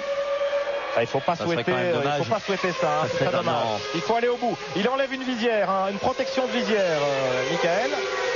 Et qu'est-ce qu'on dit chez Ferrari? Non, pas d'inquiétude. Non, Ferrari, on se contente toujours d'observer la situation. Bien sûr, il y a beaucoup de tension dans ce stand, vous pouvez l'imaginer, mais on n'est pas ni enthousiaste, on est circonspect. Voilà. Et on revoit au ralenti depuis la caméra embarquée. Voilà, c'est bien ça, c'est un freinage. Ah oui, freinage. Il a bloqué les roues intérieures au freinage du deuxième virage. Michael Schumacher, plus de tort que de mal pour l'instant. 40 tours couverts, 1 seconde et demie d'écart entre la Ferrari et la Williams Renault. C'est le moment de refaire une petite pause avant de revenir à Jerez, plonger dans l'enfer de ce final à suspense. À tout de suite. Retour à Jerez avec Michael Schumacher dans les stands pour le deuxième ravitaillement de remontée. Le leader, Michael Schumacher, 9 secondes 4. Oh là là. C'est long. Et il a perdu un petit peu de temps à la sortie. C'est long, Pierre, mais comme on a... Et il repart quand même devant les on a remis plus d'essence parce qu'on l'a arrêté un peu plus tôt que prévu certainement, parce qu'on arrivait, vous avez vu, sur d'autres concurrents, donc on a choisi d'arrêter. On va donner la leçon à Williams, on va mettre sous pression Jacques Villeneuve maintenant, et on a remis un peu plus d'essence dans la voiture de Schumacher évidemment. 43 tours couverts sur 69. Voilà. Ça veut dire il reste 26 tours à couvrir. Et que Schumacher est parti avec davantage de carburant. Là, c'est une Sauber dans la voie des stands. C'est Fontana. Absolument. L'Argentin. Alors, Schumacher qui s'arrête le premier. La balle est donc dans le camp Williams Renault. Jacques Villeneuve est à peu près à 2 secondes de Schumacher. Il avait perdu un petit peu de temps avec cette manœuvre de dépassement de Ralph Schumacher, le petit frère, qui avait discrètement fait ça au plus mauvais endroit pour Villeneuve, qui avait sali ses pneumatiques. On l'a vu en travers là dans le dernier virage. Et qu'est-ce qu'il fait, Jacques? Et chez Williams, on réagit immédiatement. Il s'arrête en même temps. Il arrive chez vous, Marc Minardi. Le voilà, Villeneuve. Mais Irvine va s'arrêter également. Attention, il va y avoir de l'embouteillage. Ça, c'est très important aussi. Et attention, ça va parce que Jacques est devant. Jacques s'arrête devant et il va avoir 4 pneus neufs. Jacques Villeneuve, 4 pneus neufs sur la Williams. Alors regardons 9 secondes. Problème de connexion d'essence. Attention, c'est un peu long. Non, ça va, c'est pas mal. C'est pas mal. Attention, Schumacher, 4 et 8-3 pour Villeneuve qui restaure le stand. Et Schumacher est là, les McLaren sont derrière. Ouf. Non, il y en a une qui passe. Oh non. Mauvais pour Villeneuve, non. ça. Coulthard qui passe. Est-ce que Schumacher peut repasser? Non, est-ce que Villeneuve peut repasser tout de suite à droite? Il essaye. Oh là là. Schumacher est devant. Et Villeneuve, il est où? Il est où, Villeneuve? Il n'a pas laissé passer. Derrière les McLaren Mercedes. La course est finie, je pense. Ou en tout cas, ça va être très dur maintenant pour le Canadien. On sait que les deux leaders ne s'arrêteront plus. En revanche, les deux McLaren doivent s'arrêter. Mais quand? Elles peuvent retarder encore leur ravitaillement, les McLaren. Et c'est vraiment un mauvais coup pour Villeneuve. Bien joué chez Ferrari. On a anticipé le ravitaillement. On a mis la pression. Une fois encore, Pierre, on a gagné 7 7 dixièmes dans les stands. Oui, mais attention, Pierre, Jacques et Marc, chez Ferrari, on est tout de même un peu inquiet. Et vous savez pourquoi? Parce que Frentzen, tout à l'heure, a mis du temps avant de s'arrêter par rapport aux deux leaders de la course, et qu'on craint que s'il s'arrête encore tard, il puisse repartir devant Michael Schumacher au hasard du tour. Voilà l'important pour Ferrari maintenant, de surveiller Frentzen. C'est pourquoi on envoie Irvine à la bagarre. Mais Frentzen, vous savez, il est derrière Villeneuve, Jean-Louis, donc je vois pas très bien comment il peut encore en s'arrêtant même plus tard et en repartant devant Schumacher, c'est possible. Il s'arrête heureusement. Coulthard s'arrête, mais je vois pas comment Frentzen pourrait gêner Schumacher, si ce n'est en se laissant prendre un tour, ce qui deviendrait carrément anti-sportif. Coulthard au stand, petit blocage de roue au freinage pour s'arrêter. Et Villeneuve maintenant. Il est à 2 secondes 5. Et il y a une Tyrrell devant lui. Oh là là, monsieur Salo, c'est gentil. Ouais, c'est son pote, hein. C'est Mika Salo. Attention Frentzen, il n'avait pas vu Salo. Il y avait 2 Williams Renault, mon petit gars. Voilà la deuxième. Bon, l'écart 2 secondes et demie entre Michael Schumacher et Jacques Villeneuve. On repart à peu près au statu quo, un petit peu mieux à l'avantage de Schumacher par rapport à la situation avant ce dernier ravitaillement. Maintenant, le soleil brille, la piste chauffe et ce sont les pneumatiques peut-être qui peuvent faire la différence. Jacques Lafitte, est-ce qu'on peut imaginer que les freinages intempestifs avec ces blocages de roues, est-ce que ça pose problème? Est-ce qu'on peut faire des plats sur les pneus? Évidemment, on peut non seulement faire des plats, ce qui serait le plus embêtant pour les pilotes, mais surtout on augmente la température sur le pneu incriminé, c'est-à-dire le pneu que l'on a bloqué, et effectivement il a plus de température, il ramasse plus la gomme, et effectivement si on commence par faire un petit freinage, un petit blocage, un deuxième, un troisième, et le plat s'agrandit, et alors à ce moment-là la voiture est beaucoup plus difficile à conduire. Mais dans le cas tout à l'heure de Schumacher que l'on a vu, c'était pas du tout gênant, on l'a vu, il a tourné très vite après parce que c'était pas un très long freinage. Magnussen et Berger qui repartent trop en roue après leur arrêt respectif. Mais voilà, regardez, Villeneuve est tout près. Il est tout près de Schumacher, Villeneuve. Il est revenu à moins d'une seconde pile poil, 1 seconde 0,26. Oui, je voulais vous le dire, Pierre, qu'aussi quand on s'arrête, on a souvent vu, on l'a dit tout à l'heure, mais qu'il y a des différences de temps en temps chez Goodyear et chez Bridgestone dans la qualité des pneumatiques. On ne peut pas avoir exactement la même chose, plus ou moins bien rodé aux essais. Et peut-être que là, Jacques Villeneuve dispose d'un train plus performant que celui de Schumacher, mais de toute façon, il va falloir doubler. Le pilote allemand sur la Ferrari, ça va être difficile. On sait que c'est indoublable, que Schumacher est indoublable, mais Villeneuve n'a rien à perdre. Sortie de route de Damonil ou en tout cas arrêt. Oh là, vous m'avez fait peur. Non, Villeneuve n'a rien à perdre. Voilà, il est dans les roues de Schumacher, il semble beaucoup plus rapide. Et regardez, il y a une Tyrrell dehors là où c'est. Je pense que c'est Damonil. Attendez, on nous dit allez-y. Allez-y, bon. Il y a beaucoup de soleil, beaucoup de contre-jour. C'est bien Jean, allez-y.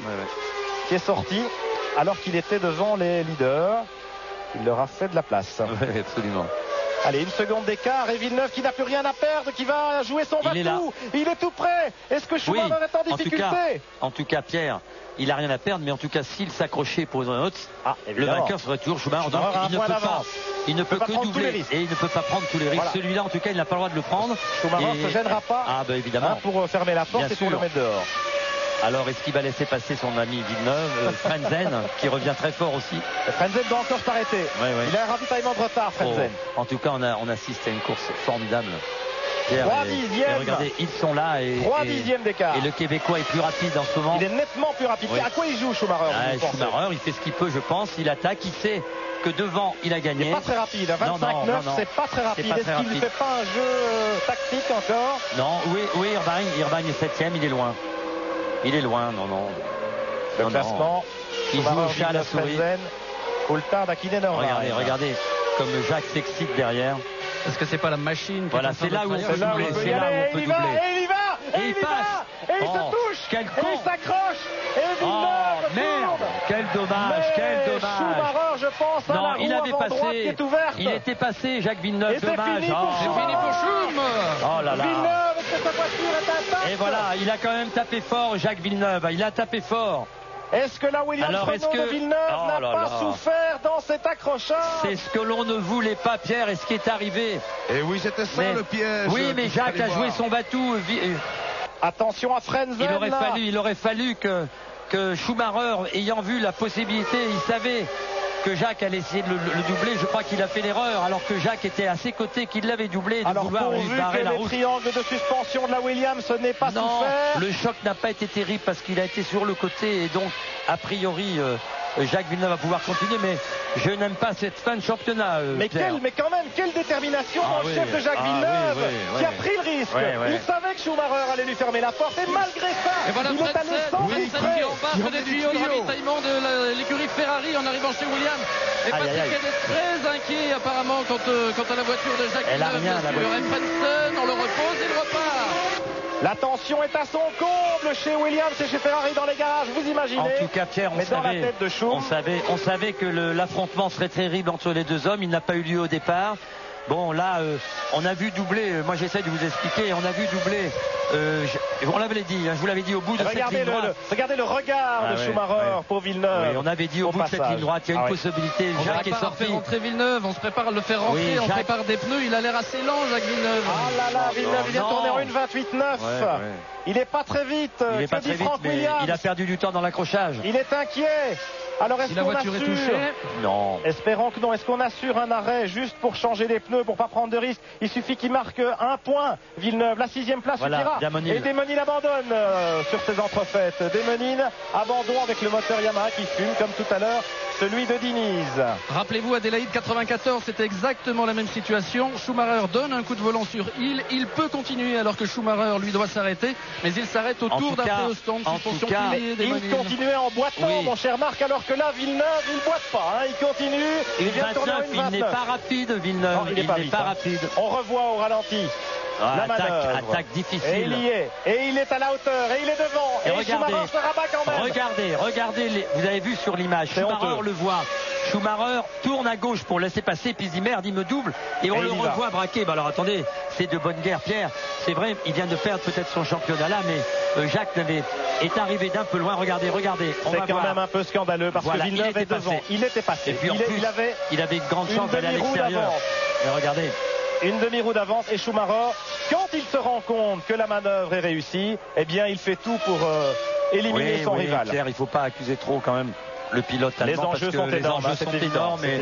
Et c'est vrai qu'il a attaqué. Voilà, regardez, Villeneuve là, il est devant. Il a tapé fort, moi, je peux vous dire. Et roue contre roue, ça fait du mal à la suspension arrière gauche de la Williams. Et je pense qu'il a tapé dans le flanc de la voiture et heureusement pas dans la roue. Oui, Pierre, exactement. C'est ce qui s'est produit. Bon, je crois que Villeneuve va pouvoir s'en tirer à peu près tranquillement. Tranquillement, on n'est pas loin parce qu'en 1.29, il y a des clients derrière. Il y a Coulthard, il y a Hakkinen et il y a Irvine. Le 6e pour l'instant, c'est Frentzen. Il est à 24 secondes. Bon, Frentzen, évidemment, il s'effacera pour Villeneuve. Panis, qui est 7e, est à 1 minute. Donc ça laisse toute possibilité à Villeneuve de s'arrêter, de changer de pneu éventuellement. Oui, mais c'est pas une question de pneu. S'il a un problème, ça va être une question de suspension, la direction peut-être qui est touchée. Direction faussée, peut-être le volant tordu.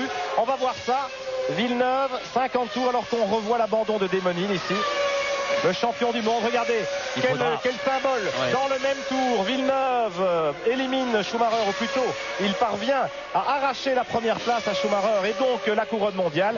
Et Demonil au même moment, Demonil, le champion en titre, cède sa couronne, il cède le témoin et son approche Yamaha s'arrête. Et en tout cas, on savait le pilote québécois courageux, il a fait preuve de gros courage parce que avec cet accrochage, il aurait pu rester sur le carreau, il n'était pas champion du monde, il a pris un risque terrible.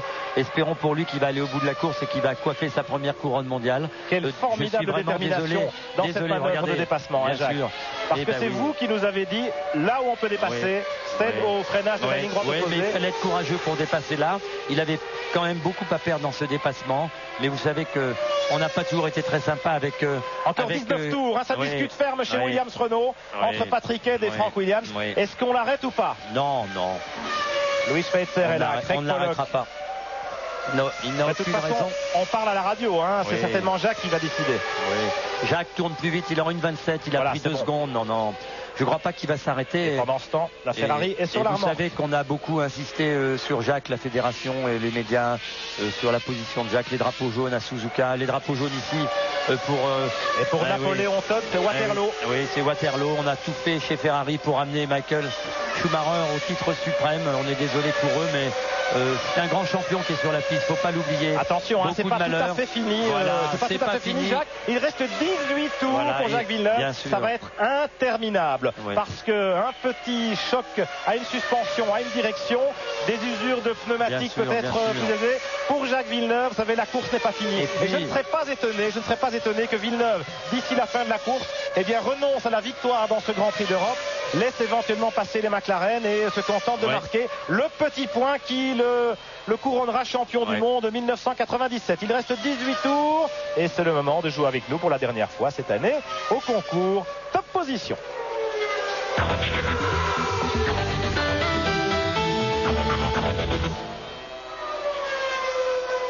36-15 code TF1 pour gagner le plein de carburant pendant un an auprès de notre partenaire.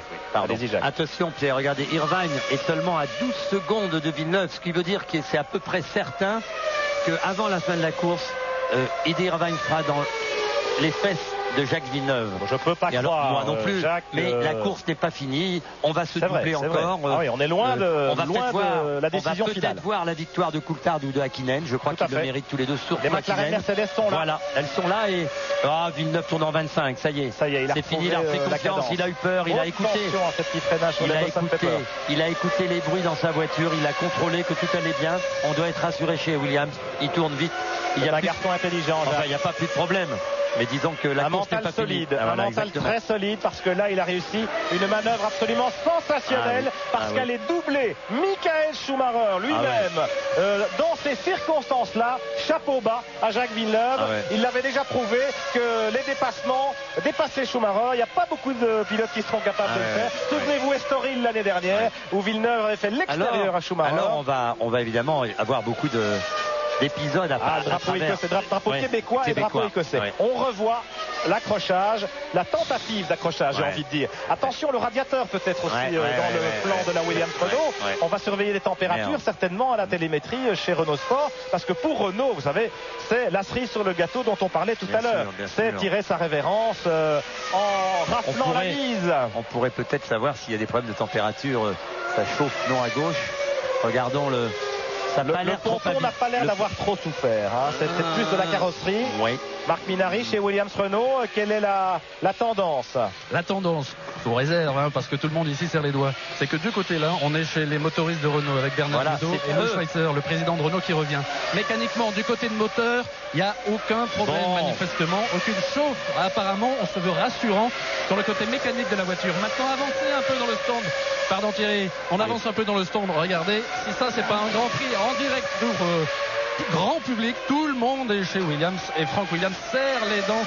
Et bien sûr, en espérant que la voiture, elle ira jusqu'au bout. Et apparemment, pour l'instant, on se veut rassurant. Jean-Louis Moncet chez Ferrari. Écoutez, je suis en train de courir parce que Jean Todt, pour une fois, a abandonné la passerelle de commandement pour se précipiter vers Schumacher. Schumacher qui maintenant rentre dans le motorhome Ferrari. Je vous dis pas la mêlée indescriptible, mais je crois qu'on ne l'aura pas pour l'instant. Peut-être il vaut mieux attendre un petit peu plus tard. Ok, merci Jean-Louis. Dès que vous avez Jean Todt en vue, ou évidemment Schumacher, eh bien vous avez la priorité. Alors, je voudrais dire que tout à l'heure, Villeneuve tournait pas trop vite. Il avait aussi devant lui, on l'a pas vu à l'écran, pas mal de voitures à doubler. Regardez cette image. Schumacher, le visage défait, la démarche fière, qui revient dans le garage Ferrari. La tête basse quand même. Et peut-être pas tout à fait fier il est pas de l'issue de cet affrontement. On peut utiliser le mot. On peut pas être fier. On peut pas être fier parce que indirectement, il y a eu un accrochage, on le dira à 50-50, comme ça on rassurera tout le monde.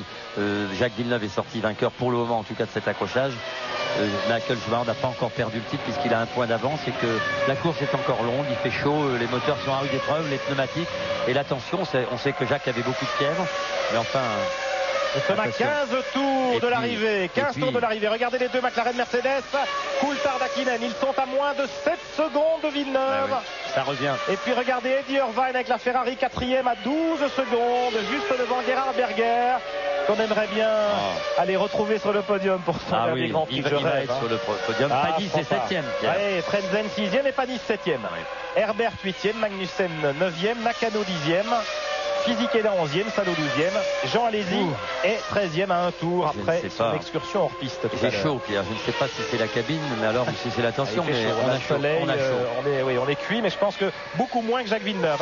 On parlait de température tout à l'heure, mais il y a la température du moteur, certes, mais dans le cockpit, ça ne doit pas être triste non plus. La fameuse Fièvre Villeneuve, elle monte, mais pour Jacques, 26 ans, digne fils de son père Gilles Villeneuve, vous imaginez quelle formidable destinée, quel fantastique moment. Déjà quelle carrière pour Villeneuve, parce que alors qu'il avait débuté très très jeune en Formule 3 en Italie, avec la pression de son nom, bien sûr, surtout en Italie, imaginez, ça avait été très très dur. Je crois que c'est là qu'il s'est forgé un mental extraordinaire. Il est parti ensuite s'exiler au Japon. Petit conciliabule entre Jean Todt et Ross Brown sur le muret de la direction de l'écurie Ferrari. Oui, parce qu'il vient de revenir sur la passerelle, Jean Todt, après avoir, je crois, contrôlé un petit peu Michael Schumacher. Bien sûr. Et on revient à Villeneuve. Regardez, Coulthard et Häkkinen sont tout près. Villeneuve, donc, après sa carrière en Formule 3 en dents de scie, eh bien, c'est son ami Craig Pollock qui l'a remis sur les rails avec une carrière américaine en Formule Atlantique et puis en Formule Indy. À 23 ans, il a gagné les 500 miles d'Indianapolis. Il est devenu champion de Formule Indy aux États-Unis, c'est-à-dire la Formule 1 américaine. Et puis il a relevé le défi, le challenge de la Formule 1 que d'autres fils de champions avaient tenté de relever avant lui, comme Michael Andretti par exemple, mais aussi comme Damon Hill, qui sera son prédécesseur au palmarès du championnat du monde et qui était son équipier l'an dernier lors de ses débuts en Formule 1 chez Williams Renault. Villeneuve, Coulthard, Häkkinen. Alors vous pensez que si j'ai un garçon un jour, il va être 4e champion du monde comme son père. Voilà, comme son père en 1981. Voilà. Mais il est temps de s'y mettre pour nous faire un petit garçon. C'est pas proche. C'est très proche. Pas mal. Pierre et Jacques, il est quand même pas sorti d'affaire, non, parce qu'il peut pas lever le pied. Il est 11 secondes derrière l'Irlandais de Ferrari. Et oui, il a encore du pain sur la planche, mais heureusement, on peut pas être champion du monde comme ça très facilement. On a vu une course fantastique avec beaucoup d'imprévus, un dépassement osé, je dois le dire.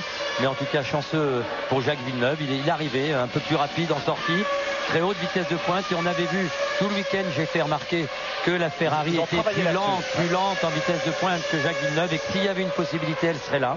Et chez Williams, on a travaillé là-dessus. Oui, et il a joué crânement sa chance, Jacques Villeneuve, parce que il n'avait pas d'autre solution et il savait qu'un accrochage, je me tue à le répéter parce que on va souvent dire que il a certainement, les défenseurs de Ferrari et de Schumacher diront que c'est inadmissible qu'a fait Jacques Villeneuve, mais il a eu beaucoup de temps de le faire parce qu'il pouvait y perdre beaucoup lui aussi. Et c'est pas fini, il attaque. On peut parler d'un dépassement ambitieux de la part de Villeneuve. Regardez-moi ça. C'est la course automobile. Il déboîte, il y va et Schumacher n'y croit pas. Et puis il constate que Villeneuve est là, c'est trop tard. Et il redonne un petit coup de volant. Il redonne un coup de volant volontaire pour essayer de l'éliminer. Oui, mais c'est raté. Surtout quand on arrive comme ça, à cette vitesse-là, il vaut mieux s'écarter. Frank Williams, c'est imperturbable. Il en faut davantage pour le perturber. On va écrire beaucoup de choses là-dessus, Claire. En tout cas, il a fait un très beau dépassement. Les deux hommes auront le temps de s'expliquer l'année prochaine. On les retrouvera évidemment tous les deux aux avant-postes n'en doutons pas. On n'en doute pas. Je veux dire, encore beaucoup de chance. En tout cas, Schumacher a trouvé quelqu'un à qui parler et c'est bon pour la Formule 1 et c'est bon pour nous et vous, les téléspectateurs qui nous regardez depuis le début de la saison. On va assister l'année prochaine à des bagarres incroyables. Jacques Villeneuve, prêt à entrer dans la légende. Vous avez vu le travers de Jacques? Eh oui. Il est toujours là et bien là. Nous sommes à 12 tours maintenant de l'arrivée et du sacre pour le pilote canadien. Les McLaren Mercedes sont là. 5 secondes. Eh oui, on va avoir une arrivée au finish. Et puis le suspense, toujours le suspense parce qu'il y a la Ferrari d'Irvine. Attention, le Grand Prix n'est pas fini. Restez avec nous. À tout de suite. Du bonheur pour Jacques Villeneuve, toujours en tête de ce Grand Prix d'Europe de Formule 1 après cette audacieuse manœuvre de dépassement sur Michael Schumacher, le pilote allemand qui s'est auto-éliminé en tentant de provoquer un accrochage de façon relativement peu élégante. La Ferrari est maintenant revenue dans le parc fermé. Le champion allemand est dans le motorhome de la Scuderia Ferrari et Villeneuve continue de tailler la route en tête du Grand Prix avec un peu moins de 5 secondes d'avance maintenant sur les McLaren Mercedes. Et la tension est énorme dans le garage Williams Renault. Vous voyez Frank Williams, Patrick Head qui discute à la radio. Alors Jacques Lafitte sous le casque de Jacques. Beaucoup d'images doivent défiler. Beaucoup d'images, il doit penser évidemment beaucoup d'émotions. Son père, il doit penser à cette victoire, il doit penser que sa voiture va peut-être le laisser tomber dans 2 tours. Il écoute tous les bruits, il va certainement pleurer. Je suis prêt à le parier quand il franchira la ligne. En tout cas 9 tours, c'est pas fini pour Jacques. Il faut qu'il reste concentré. Il est concentré parce que il a derrière lui des McLaren qui vont peut-être, je crois que l'ambition de Jacques, ça serait de gagner ce Grand Prix. Finir en beauté. Finir en beauté, je crois qu'il est un champion qui a du panache. Alors il va pas se laisser passer comme ça avec les McLaren. On le voit, il tourne dans le temps des McLaren, il attaque, on le voit bien dans ses trajectoires. Il est courageux parce que une 3e ou une 4e, même une 5e place lui suffirait. Mais non, même la 6e d'ailleurs, puisqu'à un point il a gagné plus de courses que Schumacher, il serait champion. Regardez. On va peut-être une image. Oui. Une image, c'est la Ferrari immobilisée, Marc Minary. Exactement, Pierre. Au moment où on ramène la voiture de Damon Hill, regardez bien, nous sommes au parc fermé, au pied du podium derrière. Regardez sur le ponton droit la marque de la roue de Jacques Villeneuve qui a laissé ses traces, bien sûr, sur la Ferrari de Schumacher lorsque celui-ci a donné son violent coup de volant à droite. La Ferrari est revenue au parc fermé. C'est très net. Merci pour cette image, Marc Minary, Eric Savoyot. En tout cas, c'est la confirmation que ce n'est pas la roue qui a tapé dans la roue arrière de Villeneuve qui a tapé dans la roue droite. C'était bien le flanc, c'est rassurant et c'est pour ça que le pilote canadien caracole toujours en tête. Voilà. Exactement, il a tapé sur le boîtier moteur qui se trouve sur le ponton gauche de la Williams, mais qui est apparemment protégé et qui n'a pas souffert de l'accrochage. Bah oui. Et Williams Renault va donc finir en beauté cette association qui a duré 8 ans avec pas moins de 5 titres mondiaux des constructeurs, plus les titres pilotes d'Alain Prost, de Damon Hill et de Jacques Villeneuve dans quelques minutes, si tout va bien. Le premier champion du monde, Williams Renault, étant évidemment en 92, le premier titre mondial d'ailleurs du constructeur français, avec Nigel Mansell, le Britannique, qu'on a revu avec plaisir. Oui. Ici à Jerez, il est revenu pour la grande fête que Renault donnait hier pour ses adieux à la Formule 1. Oui, sans moustache. Et sans moustache, qui est revenu alors qu'on ne l'avait plus revu sur un circuit depuis sa dernière victoire en Grand Prix. C'était à Adélaïde en 1994, à la fin de la saison. Alors derrière Villeneuve, la situation, il y a une grosse bagarre. Il y a de la bagarre. Il y a Coulthard et Hakkinen roue dans roue, les deux McLaren Mercedes, 2e et 3e. Eddie Irvine est 4e, il est revenu à 10 secondes de Villeneuve, il est pourchassé, Irvine, par Berger et Frenzen. Ces trois-là sont dans la même seconde. Et derrière Villeneuve, regardez, il y a une Prost, c'est pas celle de Panis, c'est Nakano qui arrive à suivre Villeneuve sans difficulté. C'est dire si Jacques a adopté un train de sénateur en cette fin de course. Olivier Panis occupe la 7e place avec l'autre Prost Mugen Honda. Johnny Herbert est 8e avec la Sauber Petronas. Jan Magnussen, le Danois, 9e sur la Stewart Ford. Et Nakano 10e à un tour, juste derrière Villeneuve qui boucle son 62e tour. Il est à 7 tours maintenant de l'arrivée. Et il maintient son avance sur les McLaren Mercedes dans l'ordre. Oui, ça a même augmenté, Pierre. Il y avait 4 secondes, c'est 5 secondes 5. Il a un peu augmenté le rythme parce que je pense que la présence de Nakano dans ses rétroviseurs devait un petit peu on a dû lui dire attaque parce que s'il loupe son freinage Nakano, on va être très embêté. C'est évidemment assez malvenu de la part du jeune japonais Shinji Nakano. En tout cas, quelle course, Pierre. Formidable bagarre. Quel scénario. Alors on l'a vu, ils se sont frottés. Il l'avait dit, mais ils se sont frottés jusqu'au bout, je peux vous dire. Oui, on a vu cette manœuvre de Schumacher. C'est vrai qu'il y a eu beaucoup de discussions après Adélaïde. Vous vous souvenez, on avait vu Damon Hill arrivant très vite sur son concurrent blessé puisqu'il avait tapé avec sa voiture, essayant de le passer tout à fait normalement à gauche. Michael Schumacher l'empêchant de passer à gauche et puis pas de possibilité pour Hill ou de sortir de la route ou de s'engouffrer dans le trou de droite. Et là Michael Schumacher avait rebraqué pour essayer d'intimider Damon Hill et malheureusement les deux hommes s'étaient accrochés et Michael Schumacher était devenu champion du monde. C'est une répétition ici, comme quoi. Une répétition un peu dans l'autre sens. Oui, cette fois, il n'a pas réussi dans sa manœuvre. Et la morale sportive est sauve. On va pas trop attaquer Michael Schumacher, qui est quand même un pilote formidable. C'est évidemment le meilleur pilote du monde intrinsèquement. Et on sait que des champions de ce niveau-là, Jacques, vous êtes bien placé pour nous en parler. Eh bien, il y a un ego énorme. Il y a évidemment dans des situations pareilles avec un tel enjeu, il y a une pression psychologique extrême. Et voilà. Alors donc c'est tout à fait normal la position. C'est normal qu'il ait essayé de l'empêcher de passer, je le trouve. Ça s'est mal passé pour lui, tant pis pour lui, je veux dire c'est la course. Et puis il ne faut pas oublier que l'homme qui est en tête de la course, Jacques Villeneuve, lui est à la fin de sa 2e saison de Formule 1, qu'il est en train d'acquérir une énorme expérience et que l'on peut penser, et je le pense, qu'un jour il sera l'égal de Schumacher. Il ne l'est pas encore, mais l'expérience aidant et les Grands Prix après Grands Prix, il est en train de se forger une solide expérience et c'est un grand pilote, ce jeune Jacques Villeneuve. Souvenez-vous de Schumacher au terme de sa deuxième saison de Formule 1, il n'était pas encore ce qu'il est aujourd'hui. Souvenez-vous de Senna ou de Prost après 2 ans de F1. Oui. Eh bien, ils étaient loin du compte. Ou de Jacques Lafitte, Pierre, merci. Jacques Lafitte, je dirais pas ça. Non, il était bon tout de suite. C'était déjà extrêmement rapide. Non, mais en tout cas, c'est une très belle course auquel on assiste. On croise les doigts pour Jacques Villeneuve, évidemment. Villeneuve qui est aussi un peu champion dans l'adversité. On connaît les relations un peu tendues dans son écurie, au sein même de l'équipe Williams. Et ma foi, il a été un peu seul contre tous à un certain stade de la saison. Et on imaginait mal après ce Grand Prix du Japon qui avait tourné à l'aigre pour le Canadien. Très sincèrement, je suis en train de réfléchir à ce qu'aurait pu faire Michael Schumacher pour vous donner quelques idées de mes impressions. Je pense qu'il aurait été en possibilité de laisser passer Jacques qui avait tenté une manœuvre certes périlleuse mais en tout cas qui a réussi, et voyant cela, Michael Schumacher qui n'est pas idiot et qui a l'expérience de la course aurait dû laisser passer son jeune rival qui à mon avis serait sorti très large. Disons que la coup avec Schumacher l'a remis il aurait sali ses pneus. Voilà, il aurait sali ses pneus. Je crois que Michael Schumacher aurait eu la possibilité le prochain virage de le reprendre instantanément à la régulière, et c'est ça ce que l'on appelle faire de la course automobile.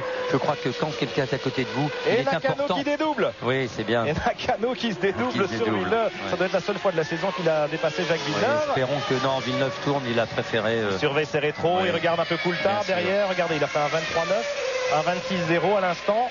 Évidemment, nous sommes à 5 tours du bonheur pour le Québécois. Rien n'est joué, mais je veux dire, il y avait une possibilité pour Michael Schumacher de ne pas stopper sa course là et d'avoir la possibilité après, ce qui était formidable pour nous et pour tous les gens qu'on a, de redoubler Jacques Villeneuve et même au pire de prendre le même risque qu'avait pris Jacques peu de tours avant l'arrivée, puisque de toute façon on l'admet pour Jacques, on l'aura dit pour Schumacher. Regardez le ponton, regardez le flanc de la Williams Renault. C'est là le problème. Les marques de la bête, touchée, blessée. Elle est blessée, la bête, elle est blessée, mais elle est solide. Elle est solide, la Williams Renault. C'est une très belle image. On ne soulignera jamais assez la fiabilité de ces voitures. Regardez et là, notamment Jacques regarde dans son rétroviseur, il a vu Nakano, il va le laisser passer.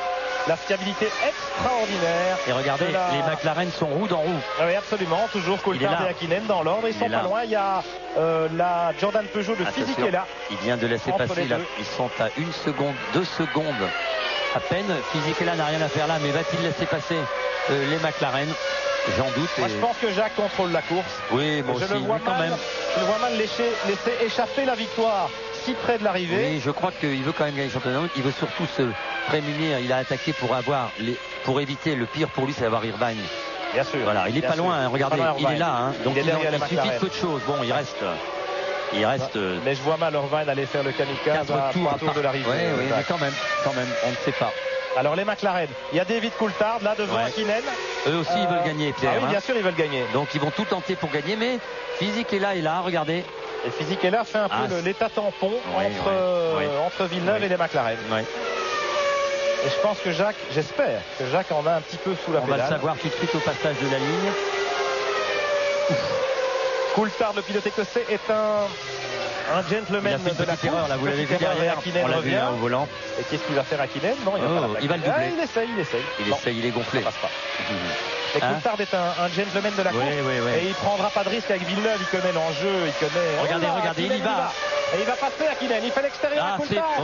Bien fait. Bien joué Hakkinen. Oui. Pourquoi Coulthard a un problème? Ben non, il s'était loupé un peu dans le virage précédent. Il avait pris de la poussière. Il a un petit peu sous-viré dans l'épingle. Et Hakkinen, très intelligemment, en a profité en accélérant mieux à la sortie de l'épingle. Mais voilà qui donne de l'air à Jacques Villeneuve qui respire. Villeneuve a maintenant 2 secondes et demie d'avance sur les McLaren Mercedes. Il y a toujours la Jordan Peugeot de Fisichella entre eux. Fisichella qui est évidemment à un tour, en 11e position. Et puis Fisichella qui fait une belle course finalement, il tourne rapidement. Ils ont été très décevants. À ce stade de la course, il est dans le rythme. Très décevant aux essais. On pensait ici que la Jordan et les moteurs Peugeot serait merveilleux ici.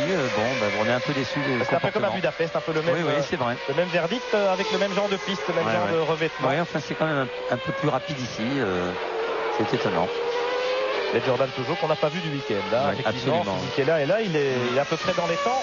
Mais la course est faussée dans la mesure où Villeneuve n'attaque pas, tout à fait à son rythme. Non. Et je vous parlais de la fiabilité extraordinaire de ces moteurs V10 Renault, toute la génération des moteurs RS. On en est à la 10e version presque. Et ils étaient véritablement incassables. Renault a mis la barre très haut. Vous savez, Pierre, là, c'est aussi la 200e, ça sera le 200e Grand Prix et victoire en Grand Prix pour les freins en carbone de Carbone Industrie. Il faut le signaler, c'est le 200e Grand Prix 200e succès de l'entreprise française Carbone Industrie qui fournit la plupart des écuries. Voilà. C'était McLaren carbone. Dernier tour, 23-9, 26-3. Vous voyez, ça fait un peu l'accordéon. Il y a des écarts. Hakkinen est deuxième maintenant. Hakkinen a 1 seconde 7.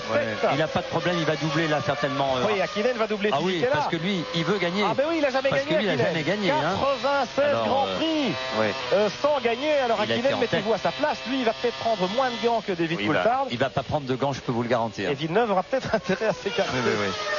Il va pas prendre de gants. Il va falloir d'abord qu'il dépasse. Un petit survirage là. Oui. Fisichella heureusement l'a vu in extremis. On vous l'avait dit, il y aurait. Attention maintenant, Jacques. Je crois que Jacques a course gagnée. On est à un tour de la fin. Un petit peu plus, un tour et demi. C'est pas fait parce que l'autre revient fort. Il veut cette victoire, il la mérite. Et à mon avis, il va faire le forcing et je pense que Villeneuve va terminer deuxième, Pierre. Je ne vois pas Villeneuve résister à un mec. Un type comme Mika Hakkinen. Un Finlandais volant. Ah oui, le Finlandais très courageux. Assoiffé. Ou alors il en a encore un peu sous le pied. Jacques, on va le savoir tout de suite, mais il va rester 2 tours à parcourir, Pierre. Un tour à parcourir. Attention, il a gagné. 68e passage de la ligne. Jacques Villeneuve. 1 seconde devant Mika Hakkinen. 1 seconde 2 dixièmes devant Mika Hakkinen. Coulthard est 3e. Irvine 4e, Berger 5e, Frentzen 6e. Figurez-vous que les 6 premiers sont groupés en moins de 5 secondes après 68 tours de course. C'est bien la preuve que Villeneuve a adopté ce rythme de sénateur dont on parlait et qu'il est en mesure de résister et de réagir face au retour de Mika Hakkinen. Mais Hakkinen évidemment est capable aussi de prendre tous les risques dans ce dernier tour. Attention, le freinage, l'endroit où on peut éventuellement tenter cette manœuvre qui a réussi tout à l'heure à Jacques Villeneuve, champion du monde de Formule 1 en 1997 au terme de sa 2e saison de Formule 1. J'ai peur de l'attaque de Mika Hakkinen sur Jacques Villeneuve. Attention, rien n'est joué. Mais Hakkinen est il est. Regardez là, c'est le dernier freinage après cette courbe. Est-ce qu'il va y aller? Il est capable d'y aller. Est-ce que Jacques va rester à droite?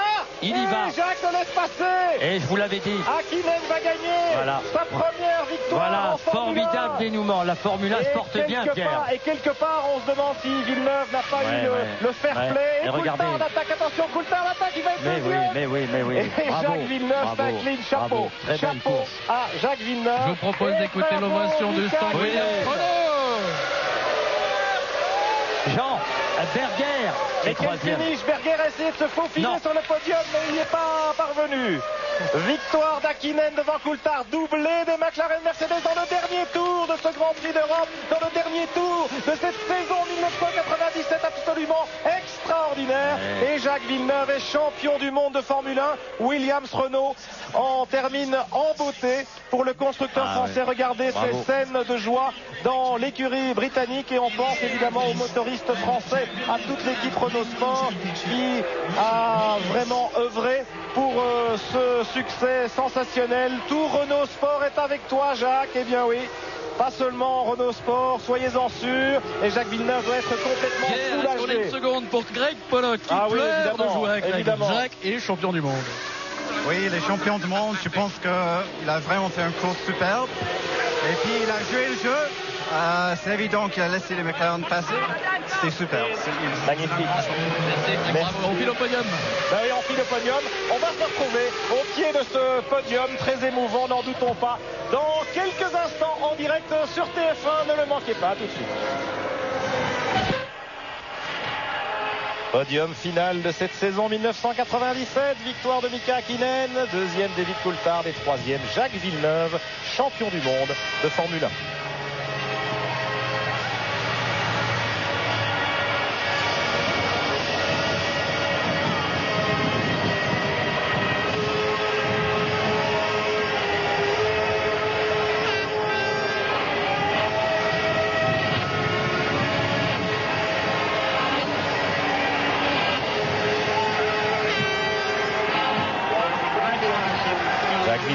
rayonnant, un sourire comme on en a rarement vu sur le visage du pilote canadien.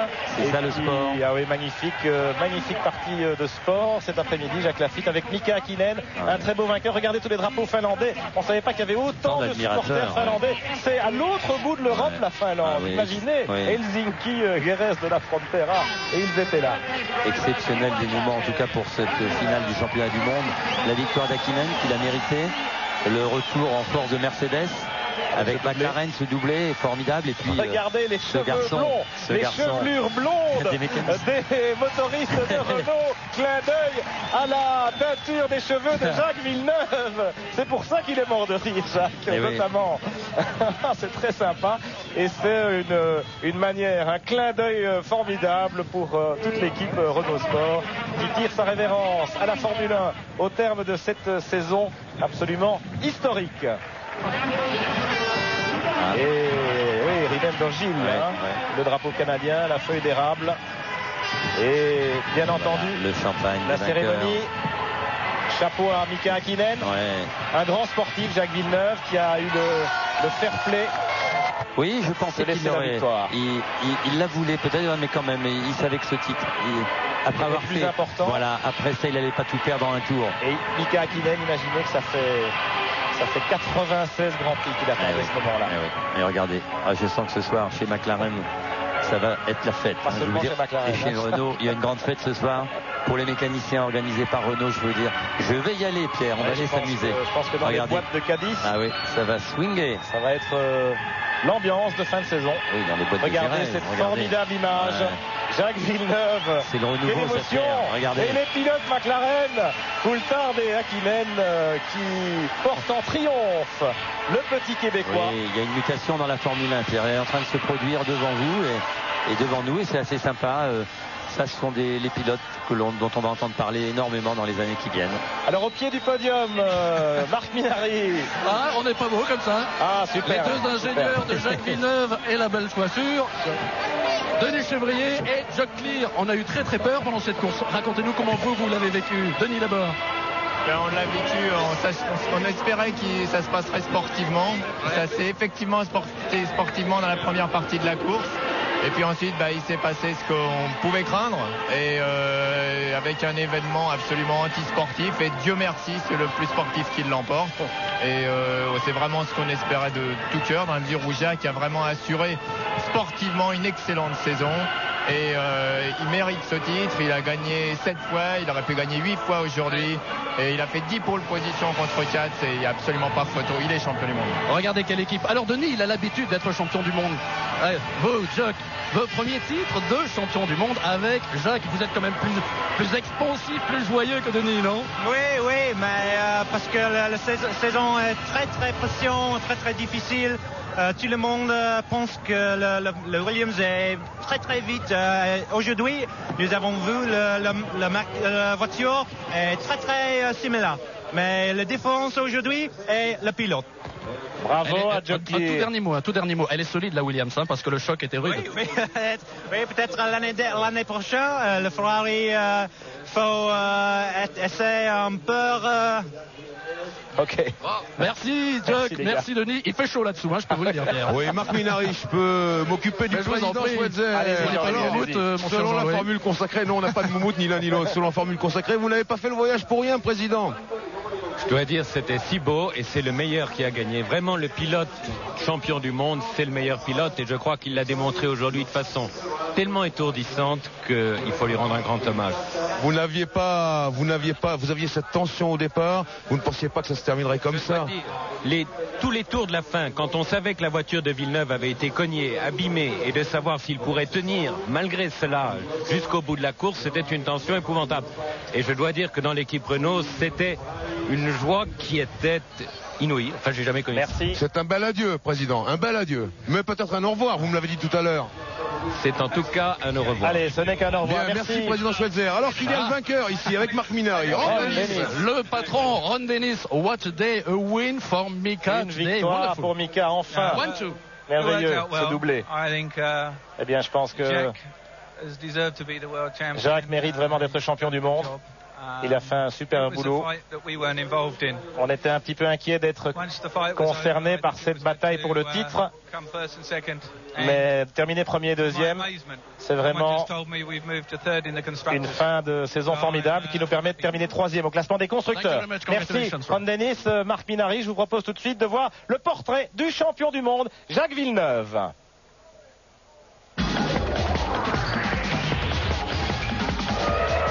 Jacques Villeneuve sacré aujourd'hui, c'est un rêve de gosse qui devient réalité. Tu t'amuses?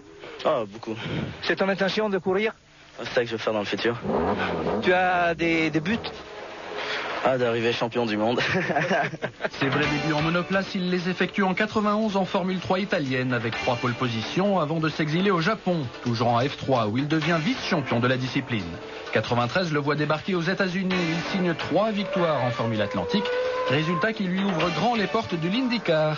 Une année pour apprendre, il est d'ailleurs le rookie, le meilleur jeune, et une saison pour gagner. En 95, il devient à 24 ans le plus jeune champion de la catégorie, avec 4 victoires, dont les fameux 500 miles d'Indianapolis, et quelques frayeurs dont il sort à chaque fois indemne.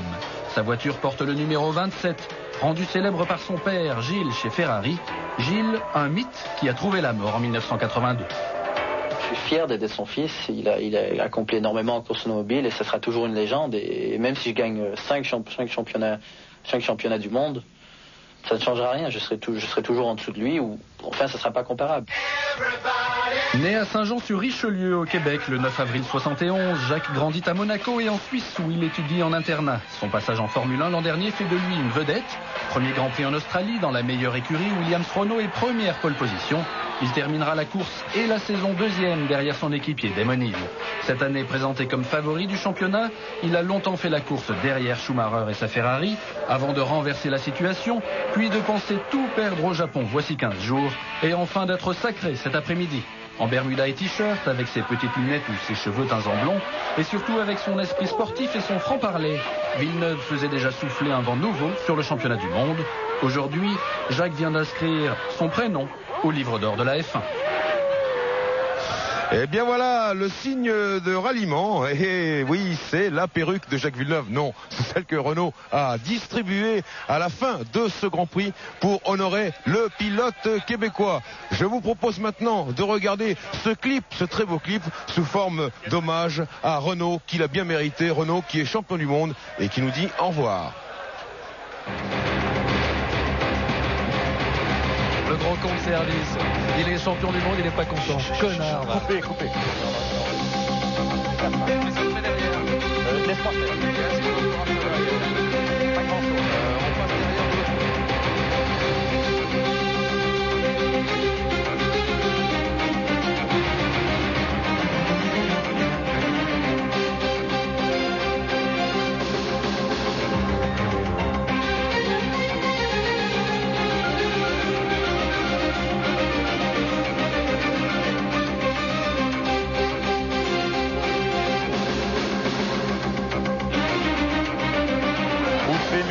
Bouffée de bonheur dans ce garage Williams-Renault au moment opportun, c'est-à-dire au moment où Jacques Villeneuve, regardez ce sourire, décroche ce titre de champion du monde après avoir offert la victoire de façon très chevaleresque à Mika Häkkinen, le pauvre qui n'avait jamais gagné en Formule 1. Tout de suite les classements de ce Grand Prix d'Europe en guise de rappel alors que Jacques Villeneuve est dans la salle des interviews. On l'écoute peut-être. Rappel du classement, les 6 premiers qui ont terminé en moins de 5 secondes. Jacques Villeneuve. And because when I overtook Michael, en anglais, bien sûr. I wasn't really surprised à propos de ce dépassement. J'étais pas vraiment surpris quand il a fermé la porte. Je l'attendais un peu. Je prenais un grand risque. On aurait pu se toucher les roues et j'aurais pu décoller en l'air. Ma voiture était très étrange. Après, son comportement avait beaucoup changé. Elle était moins stable. J'ai attaqué un peu pour reprendre le large. Et puis, évidemment, j'ai géré la course. Nakano m'a un petit peu gêné. Tout le monde est revenu sur moi. Et dans le dernier tour, je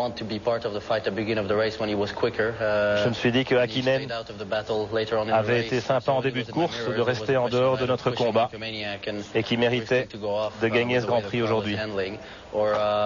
Vu la manière dont ma voiture tenait la route, c'était pas la peine de tenter de résister. J'ai pas vraiment combattu dans ce dernier tour. Merci Jacques Villeneuve. Chapeau en tout cas au champion du monde de Formule 1 1997.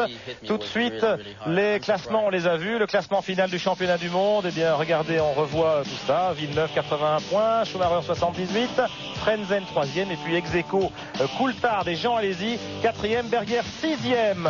On se retrouve bien sûr pour la Formule 1. Eh bien, l'actualité continue tout au long de l'hiver sur TF1. On retrouvera peut-être Villeneuve et Schumacher au Master Karting de Bercy les 29 et 30 mars, organisé par Philippe May. Jacques Lafitte, merci de nous avoir accompagnés tout au long de cette saison. J'étais très heureux et merci à tout le monde de nous avoir écoutés parce qu'on a vécu un championnat fantastique. À l'année prochaine, Jacques, et puis merci à tous, à toutes les équipes de TF1 qui ont œuvré cet après-midi et tout au long de la saison. Vous savez qu'il y a encore F1 Magazine demain soir pour raconter tout ça et on se retrouvera dans Automoto tout au long de l'hiver pour l'actualité de la F1. Merci à tous, bonne fin de journée sur TF1.